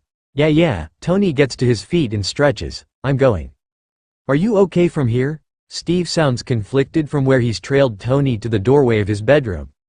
"I was going to strip to my boxers." Tony turns to smirk at him. "If that would meet with your approval?" He starts unbuttoning his shirt. "Yes, that'll be fine," Steve blurts and then blushes. "You know that's fine. I'm going now. See you at breakfast." "Good night, Cap." Tony smiles. "Good night, Tony," he smiles back. "Dada." Something is patting his face. "Go away, dummy." He tries pressing his face further into his pillow. "I'm not dummy." He gets a poke on the nose. "I'm Pete." "Sure you are." He pulls the sheet over his head. "Dada." A small body burrows its way under the sheet in his arm to regain access to his face. "Dada." He opens his eyes to see Pete gazing at him in the gloom. "I need to teach you to make coffee," he informs the boy. "Good morning, sir," Jarvis calls. "Captain Rogers is approaching your bedroom." "Wonderful." He slumps over onto his back and pushes the covers from his face. "Hey, Dada." Pete beams and climbs up to straddle his stomach. He pats his chest with one small hand. "It's daytime, Dada." "Barely," Tony replies. The kid doesn't even have the decency to look anything other than wide awake. There's a soft knock on the door before Steve pokes his head in. "Tell me you have coffee." Tony points a finger at him. "I do." Steve smiles and enters the room with a mug. "Cap." Pete grins and bounces on Tony's stomach in his excitement. "Gah," Tony groans. "Tell me I wasn't like this as a kid?" "I do not have the data to reach a conclusion either way," Jarvis tells him. "Come here." Steve laughs as he sits on the bed by Tony's feet. Pete abandons his father in favor of Captain America. Tony rolls over and glares at the coffee which Steve has left out of his reach. "Move to get the coffee or pull the sheet back over his head?" "The coffee does smell good." "What do you want to eat then?" Steve asks as he accepts a hug from Pete. "Coffee first." Tony pulls himself across the bed. "Don't even tell me what the time is." It's not that bad. He can hear that Steve is trying not to laugh. Just 6:45. "I said don't tell me." Tony sits up enough to drink his coffee. Steve laughs because he's a terrible person. Come on, Pete. His son is lifted onto Steve's hip as he stands. Let's get you dressed and leave your dada to caffeinate. Steve makes scrambled eggs on toast for breakfast and a full jug of coffee. Tony arrives freshly showered and shaved as Pete finishes his food. Steve immediately holds up the coffee jug as an offering and Tony makes a happy noise in his throat as his mug is refilled. He could get used to this morning routine. Where's Pepper? He asks as Tony drinks. No idea, Tony shrugs. Jarvis? Ms. Potts is collecting Colonel Rhodes from the airport, Jarvis reports. Rhodey? Tony jolts upright and just beams. Rhodey's here? His flight should be landing shortly, Jarvis confirms. That's great. Tony's still grinning. Cap, Pete, you can finally meet my other best friend and the guy that should definitely be your favorite uncle. I'm not in the running. Steve fakes a pout. You're not his uncle. Tony's looks a little pained. You're Cap. Well, that makes the normal Tony amount of sense. I was only joking, Tony. He looks away to check on Pete. Yeah, Tony isn't looking at him either. Look, Steve, there's something Hey, Steve spots Pete opening the liquor cabinet under the bar. Hey, no, Pete, no. There's the sound of breaking china behind him and things go a little insane. Tony is suddenly between him and Pete, and two gun turrets have descended from the ceiling to aim at him. His blood is pounding in his ears as he pulls short gasps of air into his lungs. Don't, he hears himself as if from a distance, don't. He keeps his arm outstretched in front of him, palm out, and tries to blink his way through the haze in his vision. They're shouting and he never knows what it is he does wrong. Tony? He tries to stop her, sometimes, but it always ends up hurting more. Don't, he shouts. If he watches though, there's still pain, but at least there's no surprise when it comes. Sir, disappointment and shouting and pain. The only variable is the intensity. The figure in front of him has their hands up and has backed away. Sir, Jarvis? That's Jarvis. Jay? He finally drags in a halfway decent breath. Sir, Captain Rogers does not appear to be a threat at this time? He blinks again and it's Steve in front of him. Steve? His voice sounds broken. Tony, he's glancing at the gun turrets. God, Tony, do you really think I'd hurt him? Fuck, Tony drops his hand and leans forwards against his knees. Fuck, I thought this had stopped. Fuck. Dada? Oh, great, Pete just watched him completely lose his mind. Hey, kid, he manages to straighten up but he can feel himself trembling. Dada? He's at his side with his arms in the air wanting to be picked up. I'm fine. He lifts his son into a hug and presses his face into his hair. I'm fine. I'll go. He looks up to see Steve looking devastated. No, he blurts, wait, it wasn't you. I don't think you'd. You sounded just like Maria. I mean my mother. Her tone when she was about to. I'm sorry, it wasn't you, please don't go. Steve looks massively conflicted. He takes a deep breath. I'm sorry. Especially for the guns. Jarvis, fuck, stand down. I appreciate it, buddy, but let's not shoot him, okay? Of course, sir, the guns retract. Another deep breath. Do you want me to go? Steve asks but takes a step forwards, his hand twitching towards him. He's shaking his head wordlessly and remembering that night he called the suit on Pepper. It's all right, Steve another step towards him. You're all right, Tony. Just breathe. He nods, his gaze still fixed on the other man as he hugs his son. Pete leans back in his arms and pats his chest. Dada? I'm fine, he summons a smile. Everything's fine. Did I do something bad? Pete gazes up at him. No, Tony swallows. No, you weren't bad. You're not in trouble. Just don't go in that cabinet again. It's got lots of glass bottles in it, okay? Okay. Pete gazes up at him. You want to go and play, squirt? Tony glances at Steve and lets his son down. Okay. Pete smiles at him for a moment then goes to his toy boxes. I'm sorry, Tony tells Steve again. I thought I was past having. It's fine, Steve has gotten even closer. Jarvis nearly shot you. No he didn't, Steve disagrees. He backed you up but he never would have shot me. I'm such a mess. He rakes his finger through his hair and that's apparently Steve's breaking point. He's tugged against warm, solid muscle and hugged. You're not, Steve almost growls. He sighs and wraps his arms around Steve's waist. Hey, Steve murmurs into his ear. Do you want to talk about it? Nope. Do you want me to shut up and just keep hugging you? Talk, please, Tony doesn't beg. He sighs and closes his eyes as his head rests against Steve's chest. Say something, Captain America, why? Recite the Constitution or something. Okay. There's a small pause. Not all of us can storm a beach, or drive a tank, but there's still a way all of us can fight.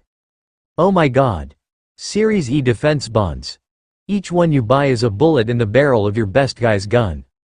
Tony leans back far enough to stare into Steve's face. We all know this is about trying to win the war. We can't do that without bullets and bandages, tanks and tents. That's where you come in. He summons up a winning smile to emphasize his speech. Every bond you buy will help protect someone. You still have this shit memorized? Tony interrupts with something resembling a smile. Steve huffs a breath. It was the most Captain America-y thing I could think of without breaking into song. And it made you smile so. Tony pulls away from him fully this time and scrubs a hand across his face. Do you need anything? Tony just shakes his head and doesn't meet Steve's gaze. I'm fine. He can practically feel how Steve isn't convinced. In the edge of his vision he can see Steve trying to catch his eye, so he fixes his gaze on his son instead. He's lining up cars, probably ready to send them all shooting across the room. What do you need me to do? Steve asks again. Tony realizes he has one hand pressed to his arc reactor and HD around his waist. He forces both arms to his sides. Tony, Steve takes a step closer. He sways towards Steve before he realizes what he's doing. Steve pulls him back into a hug that has his face tucked against the bare skin of his friend's neck. He lets out a long sigh as Steve pets his hair and slumps against him, knowing his weight is nowhere near enough to knock the soldier from his feet. Hey, he may allow himself to press his nose against Steve's skin. He must be allowed a free pass when he's just had a panic attack, and Steve doesn't normally read anything into his overly tactile nature. Hey, he can feel Steve's voice vibrating his nose. Okay, he may have just nuzzled Steve's neck. Time to pulls away again before he can take any more liberties. I'm just going to play with Pete until Rhodey gets here. Tony rallies enough to throw up his media smile. You can go polish your shield or whatever. Oh, Steve looks confused and then gives him a wonky smile. Okay, I'll see you later then? Sure, he goes to sit with Pete and doesn't let himself watch Steve go.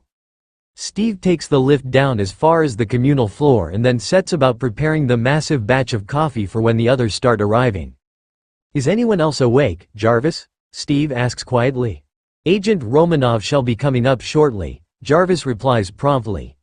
Agent Barton is unlikely to wake in the next hour, but seems strangely fond of coffee that is past its best. Dr. Banner is asleep, but his alarm is set for 8 a.m., which is in 15 minutes' time. Prince Thor is, as far as I am able to tell, still off-world. I'll set the machine running then. Steve fusses with their mugs for a minute and then checks, again, that he's put in enough beans. Captain, Jarvis breaks the silence, may I speak with you? Steve looks up in surprise. Of course you can. What's on your mind? You seem troubled. There is little I can do to reassure you, but Sir is okay. Steve nods. I wouldn't have left if I thought he wasn't. Sir appreciated your presence, even if he did not say so, Jarvis adds.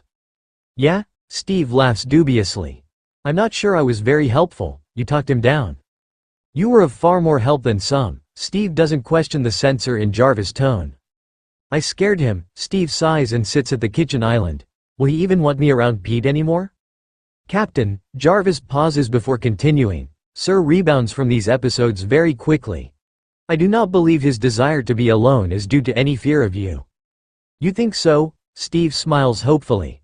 If he feared you, Jarvis replies, matter-of-factly, I would have shot you. Reassuring, Steve laughs, thanks. You're welcome, Captain. Jarvis would clearly be smirking if he could. Steve sits in silence for a bit and his mood sobers again. Is he okay, Jarvis? I mean, with everything that's happened to him in the last week, is there more I can do? What you have been doing is sufficient, Jarvis replies. Anything extra that you might do can only be at Sir's request. He does not appreciate what he would see as meddling. You were telling me something before, Steve remembers, something that you didn't want Tony to know you were telling me? I was attempting to hint towards what you have just discovered, Jarvis agrees. Sir had one parent who neglected him, one who actively abused him, and a parent-like mentor who tried to kill him. He is unlikely to trust his son with many people. He's only ever left Pete with me, Steve realizes. Yes, Captain. He really trusts me, huh? He is trying. I didn't think. Steve's mind races. I mean, I knew we were friends now, but until a few weeks ago I still thought he meant to be mean every time he teased me. Sir occasionally apologizes in strange ways, Jarvis tells him, and then adds, and sometimes before anyone realizes he's done anything that needs apologize for. Steve laughs. Yeah, that sounds like Tony.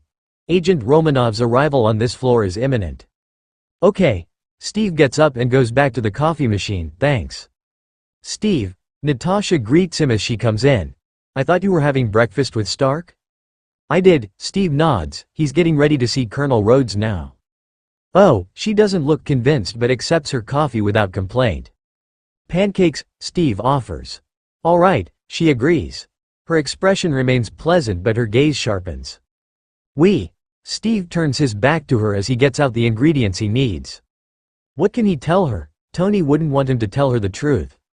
I think I've been spending too much time with Tony. He settles for something that is probably true.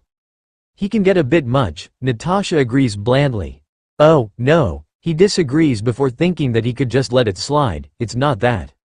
No, I'm jealous, he blurts, and realizes it's true. Of Tony or of his son?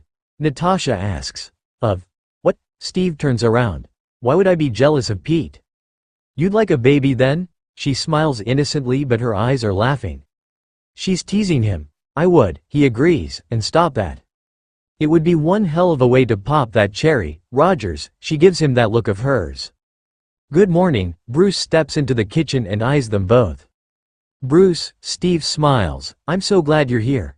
Sit, have a coffee. He pushes a mug into his hands. I'm making pancakes. If you think I'm going to stop talking about this just because. What are you working on? Steve talks over her. Anything interesting going on in the lab?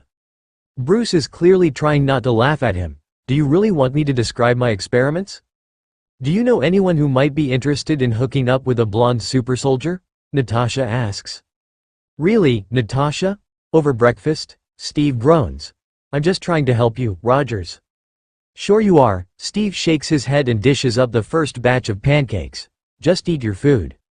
I thought you'd be having breakfast with Tony. Bruce sips at his coffee. I did. Steve flips Bruce's pancakes one at a time. He's playing with Pete and waiting for Colonel Rhodes to arrive. There's a silence behind him that makes him think his teammates are exchanging a look. Oh, come on. He turns around and wields a spatula at them. Not you too, Bruce. Bruce smiles and shrugs apologetically. Sorry, Steve, Bruce tells him, but we do worry that you, well, don't have that many friends.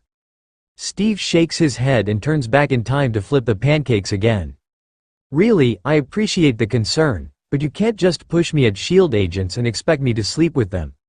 No, Bruce agrees, but as far as I know you haven't actually given any of the people Natasha has suggested a chance. Steve shrugs and turns to put Bruce's breakfast in front of him. I had enough of being set up with people I don't know for a lifetime, thanks. Ask Tony out, Natasha advises. Worst he can do is say no. I'm not going to ask Tony out. Steve rolls his eyes at her. Why? Bruce asks innocently and then looks surprised at himself. Sorry, Steve, of course you don't have to do anything you don't feel comfortable with. I don't think we'd be a good match. Steve summons up a smirk, do you? I could see it, Natasha counters, so can Steve. We'd drive each other insane, Steve laughs. I don't know, Bruce shrugs. You've been getting along much better, especially since Pete arrived. This is killing him. By that logic I could be dating all of you. There would be far too many dicks in one bed for me, Natasha deadpans. My God, the mental images, Bruce wrinkles his nose. I didn't mean. Steve knows he's blushed scarlet by now. Why are we friends? Proximity, Natasha smiles sweetly. Tony plays with Pete until Jarvis announces Rhodey's arrival a couple of hours later. He gets up from the floor to greet the lift. Hey, he offers Rhodey a grin and pulls him into a quick hug. It's good to see you. You too, he grins back. How's it going? Oh, pretty normal. Tony pulls away still grinning. I have a clone. I'm expecting another child with a man who doesn't know about it. Steve managed to reveal the existence of my kid to the world during a press conference on green energy. I accused Captain America of child abuse and nearly had my AI shoot him in the head. Rhodey stares at him. In other news, I'm rolling out arc reactor power to all of my facilities.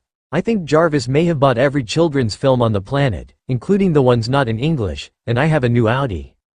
Tony, here, meet your nephew. Tony grins and waves to Pete. Pete, meet Uncle Rhodey. You nearly shot. Hey there, he cuts himself off as he greets Pete. It's great to finally meet you, kiddo. Hi, Pete smiles up at him. Dada says we can give you upgrades. Upgrades, huh? Yes, Pete nods. I've got a software patch for you, Tony confirms. And a new phone. Great, Rhodey's grin looks a little wild around the edges. Come on, Tony pats him the shoulder and nudges him back to the lift. Let's go to the workshop. Yeah. Pete grins and jumps in ahead of them. I'm teaching Dummy and you to draw. I just can't leave you alone, can I? Rhodey shakes his head as they step off the lift. Nope, Tony walks ahead to his workstation and Pete runs off to the bots. Tony, what happened? Which part, Honey Bear? He sighs and fiddles with a wrench he must have left on his desk. Let's start with nearly shooting Captain America, Rhodey suggests. I had another panic attack, Tony admits with a quick glance towards his son. You told me they'd stopped, his friend scowls. Pepper and I were only okay with you moving back to New York because you said. They did, Tony interrupts and waves a hand dismissively. This had nothing to do with wormholes. Alright. Rhodey draws out the word leadingly, so what did he do? Oh, come on, Tony rolls his eyes. You look like you're gearing up to beat on him. Do I need to? He challenges. I have the suit? No, it wasn't his fault. He told Pete not to open the cabinet under the bar and I freaked out. Tony snaps. Can we drop it now? And then you nearly shot him? Rhodey presses. Jarvis activated the ceiling turrets. Tony gives in. Kept them aimed at Steve until I told him to stand down. You have ceiling turrets, don't you? He receives a look for that, but it's nowhere near as impressive as Pepper's. Are you two okay? Rhodey asks after a few moments of silence. Me and Pete. Tony realizes how often he's glancing at his son. We're fine. You and the captain, he corrects. Oh, Tony blinks. Well, he hugged me and I nearly licked his neck. This results in another period of silence. You want to sleep with him? Rhodey looks like he's contemplating walking out and coming back later. Have you seen him? Tony scoffs. Can you imagine having that under you? Rhodey may be having some sort of seizure. I'm not going to. Tony reassures him. That's why I had to get him to leave when I did. So that you wouldn't climb him like a tree and blow his 40s mind? So I didn't encourage him, Tony laughs. The idiot has a crush on me. Captain America has a crush on you, Rhodey groans. Did you wish really hard? I'm not going to sleep with him, Tony tells him again. I know all the reasons it would be a terrible idea. Right, he doesn't look convinced. You do need to tell him about Jim. You too. Tony sits down and spins in his chair. I don't understand why you all think it's such a big deal. Just tell him, Tony. I was about to, Tony admits. He acted a little hurt when I said you should be the favorite uncle and that he was Cap. I was going to tell him why I wasn't going to teach my kids to call him uncle, but then I had the. He waves his hand, so I didn't. Christ, Tony. Yeah. Tony tries to smile up at him. Timing, right? Of all the guys you could trust with your kids, Rhodey starts. I know, he cuts him off. I know I can trust him, he's Steve. So what's the real problem, Tony? You know he's too good to ever reject the kid and he's too stubborn to get himself trapped doing something he doesn't want to do. And, bluntly, if you thought he was doing either you could just up and move across the country. Again, or out of the country altogether. Tony rubs his eyes and sighs. He does owe Rhodey the full truth. You know there's a difference between knowing I can trust him and actually being able to do it. Tony absently brings up a couple of holograms and then dismisses them. He's my kid, Rhodey. I can't let Steve take him. You just told me the guy has a crush on you. That doesn't sound like someone whose first thought will be to take your son away from you, Rhodey points out. I don't necessarily mean permanently, Tony dismisses. I mean to do those father-son bonding things that real people do. You not being real, Rhodey replies dryly. He gives him a hopeless look. What do I tell Pete? What? When Steve wants to take Jim out for the day? Why does everyone have to think so slowly? Oh, sorry, Pete, he hisses at his best friend. No, you can't play with your brother today. He's off with his father. You're just stuck with me, I'm afraid. You aren't telling Steve about his son because you think Pete will be jealous of his brother? If I just wait, Tony hopes he'll understand, then he'll love both of them, right? And then, when I tell him, he won't be able to stop spending time with Pete too. Tony. Rhodey looks pained. Pete deserves more than just me, Tony points out. How can anyone think to argue with that? Steve heads to the gym after Natasha and Bruce finish their pancakes. Clint hadn't yet surfaced when he left, but that isn't overly unusual. He changes into his workout gear and stretches as he walks over to where there's a heavy bag waiting for him. His first swing is a little wild and sets the bag trying to spin on its chain. He steadies it before resetting his stance and starting again. Blanking his mind to think just of the next punch. Just the next thump against the reinforced weave of the bag. Works for a little while, but then other thoughts fight their way into his mind. How could the man he knew back in the war have allowed his son to be so damaged? How could anyone have a child like Tony, like Pete, and ever want to hurt them? The bag crashes across the floor, spilling its contents. Steve rakes a hand through his sweaty hair and heaves a sigh as he catches his breath. Sorry, Jarvis. For what, Captain? Making a mess? Steve shrugs as he gazes at the bag. Captain, the AI sounds amused. I am able to have a little understood but active incubator, containing a live fetus, moved across the county and installed into Sir's workshop without alerting SHIELD. I also avoided allowing any unauthorized access to the technology involved in the incubator or housed in said workshop. I assure you, arranging for some sand to be cleared away is not strenuous. How would Tony cope without you? Steve laughs, but it's weak. I hope he need never find out, Jarvis points out. Is he okay? Steve heads back over to his gym bag as he starts unwrapping his hands. Sir is well, Jarvis confirms. He is bickering with Colonel Rhodes in the workshop whilst Peter is drawing with you. Good, Steve feels himself smile. What's Dummy doing, then?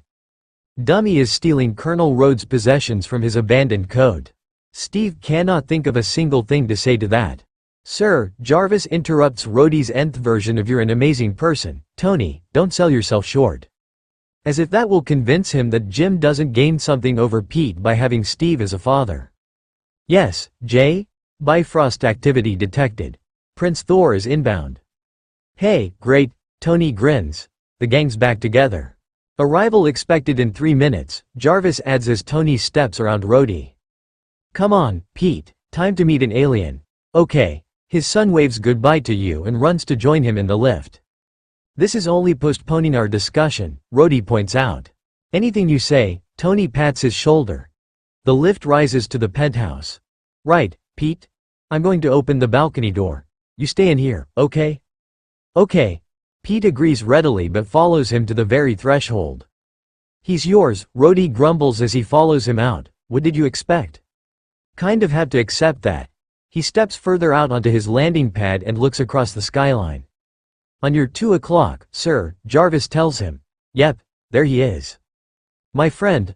Thor strides over as soon as his feet are on the floor and grasps Tony into a bear hug. It is most wondrous to see you well.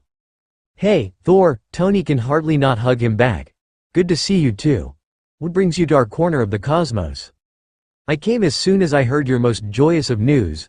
The clap to his shoulder is only enough to rock him rather than push him off the tower, so Thor is trying.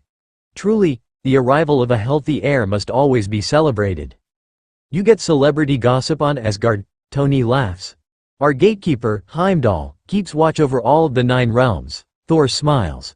I requested that he keep me apprised of the continued well-being of my Midgardian brothers in arms. Intergalactic Facebook stalking, Tony nods and grins at Thor's confused smile. It's all good. Thor, this is an old friend of mine, James Rhodes. Rhodey, meet the god of thunder. Hey, Rhodey holds out a hand and Thor uses it to tug him into a hug. Well met, brother of my shield brother. Pete falls back from the doorway in awe as they approach. Ah, he has your likeness, Thor beams and places his hammer just inside the door. Greetings, little one, I am Thor Odinson of Asgard. Hello, Pete glances to Tony, I'm Peter. He pauses and tips his head as he thinks, I'm Peter Jarvis Stark of. He looks at Tony beseechingly. Of Stark Industries? Tony shrugs. Or Earth, I guess. Of Stark Industries, Pete repeats seriously. It is most pleasing to make your acquaintance, Peter Jarvis Stark of Stark Industries. Thor nods solemnly. I have bought you a mighty gift from Asgard's vaults. One befitting the air of so generous and noble a warrior. Pete smiles. I like you. I am glad. Thor goes to one knee and offers Pete a bundle wrapped in a shimmering cloth. Thank you. Pete is clearly benefiting from being around Steve. It's heavy. Now, perhaps, Thor nods, but as your sword arm strengthens the weight shall merely feel welcome. Tony is beginning to get a bad feeling about this. Wow. Pete sits on the floor as his gift opens up to be a long knife in an elegantly crafted scabbard. Wonderful. Okay. He steps over to his son. Let's be very careful with that, shall we? It's a real sword. Pete grins at him. Yes it is. Tony agrees as Pete tries to pull it from its sheath. An enchantment is placed upon the blade. Thor adds with a knowing smile. It cannot be drawn if the intention of the wielder is to play. You baby-proof your weapons? Rhodey laughs. Do you not? Thor gazes at him innocently. Pete looks a little put out by this. Fear not. Thor smiles at him.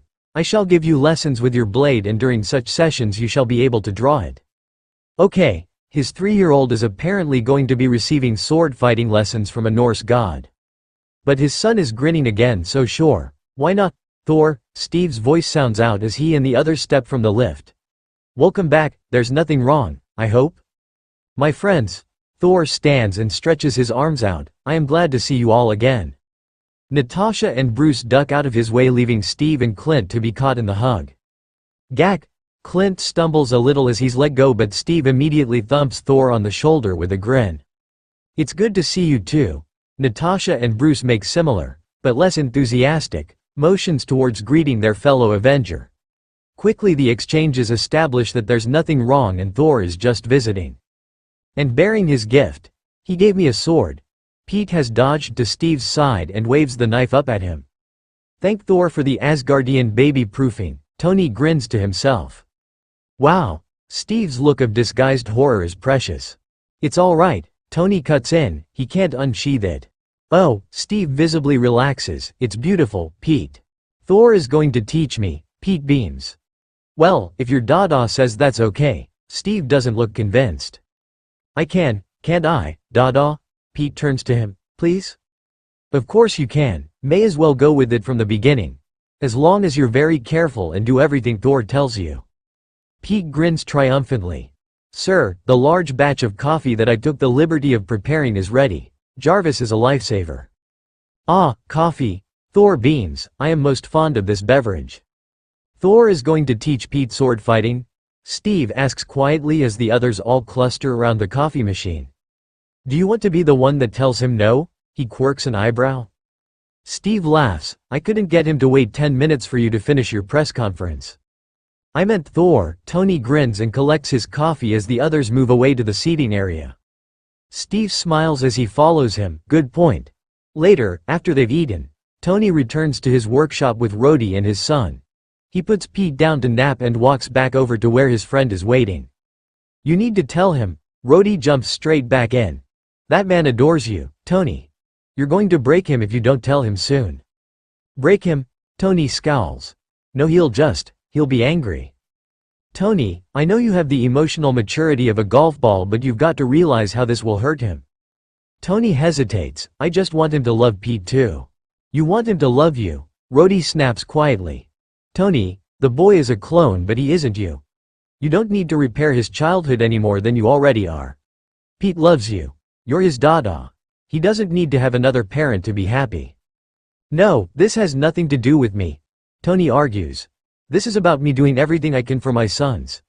If Steve ends up hating me, that's fine, just as long as. He already loves Pete. Rhodey interrupts. The only one in the room today keeping a closer eye on that child was Jarvis. It's an adjustment though. Tony can feel his argument slipping away from him. He can bond with Pete first and then with Jim.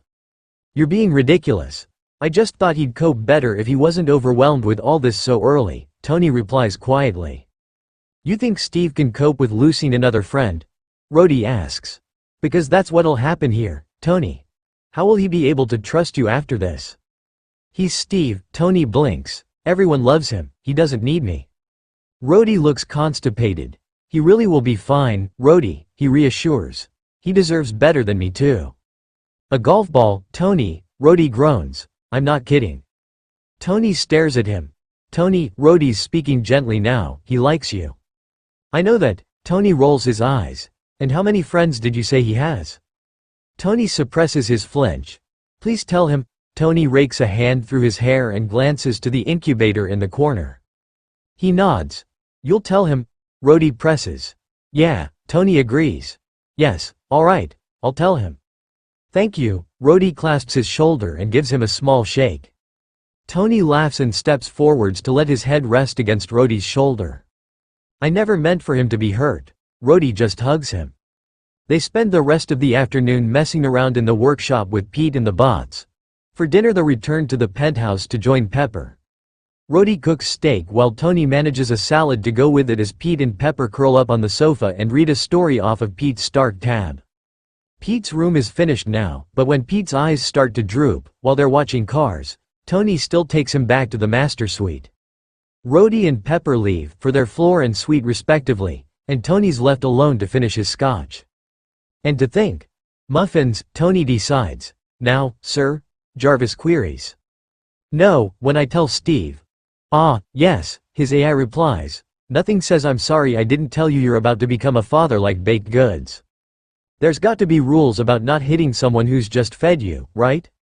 I do not believe Captain Rogers will hit you, sir. As an icebreaker then, Tony waves a hand. Hey, good morning Cap. There's something I need to tell you.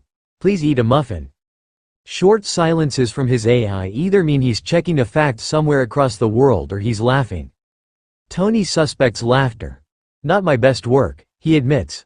Not sure there's a suave way to do this one, Jay. I suspect not, sir, he agrees. I'm not kidding on the muffins though. Get me muffins. Like a giant basket of muffins. With a bow. Do you have a preference regarding flavors? Amaze me, Tony dismisses. Whatever you think Cap will like. Would you like the muffins before or after breakfast? After, he decides. I'm not doing this in front of Pete. Get them delivered in time for when Pete has his nap. 100 muffins are on order, sir. Jarvis is such an enabler. Thanks, Jay. Should I wear a suit? All day, sir? Or do you plan to dismiss Captain Rogers after breakfast so you might prepare to see him at lunch? No suit. Tony swallows back his drink and pours another. Would flowers be inappropriate? I suspect Captain Rogers would believe you were asking him out if you gave him flowers. No flowers, got it, Tony nods. Unless you would like to ask out Captain Rogers. He can hear Jarvis' amusement. One thing at a time, Tony scoffs. He is very fond of you, sir. His AI is serious again now, and of Peter. You think this is the right time to tell him, Jay? I do not know, sir. Captain Rogers wants a family and he is attracted to you. You have a son together. It is not difficult to see how this might end perfectly. Or blow up spectacularly. Tony toasts the air and finishes his drink again. You have not known each other long enough for me to extrapolate outcomes, Jarvis informs him regretfully. All right, Tony nods, but you personally, do you think it's right to tell Steve now? You are my first priority, sir, Jarvis hedges. You do? Tony puts down his empty glass and leans forwards to put his face in his hands. You thought I should tell Steve all along but didn't say so? Why? Because Captain Rogers' emotional well-being is not my concern, Jarvis retorts. You were not ready to tell him, so it was not the correct time to tell him. Jarvis. You have had a large adjustment to make in these last 4 days, Jarvis continues. Knowing you will be bound to the captain through a child for the rest of your lives is not something easy to accept. I was confident, however, that you would always have chosen to tell him well before your deadline. Was that factoring in Pepper and Rhodey? Their involvement was always likely, sir. True. Without them I predict you would have told Captain Rogers as Jim was being born. Because I can't announce something without drama? It is something of your modus operandi at this point, sir. What was the percentage chance of me telling Steve via a press conference? On purpose, less than 0.5%, by accident, 7%. That's really high. Tony can't help but laugh. God, Jay, I'm a terrible person.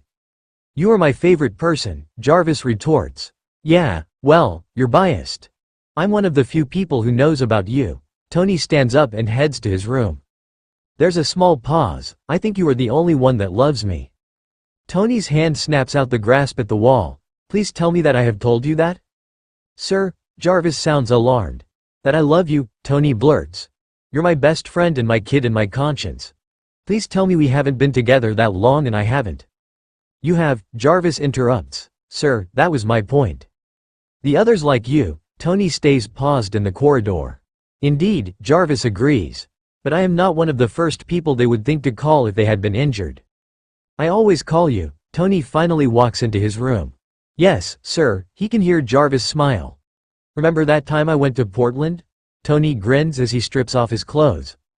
I was wired into your house there, so you dialed your Malibu property to speak to me.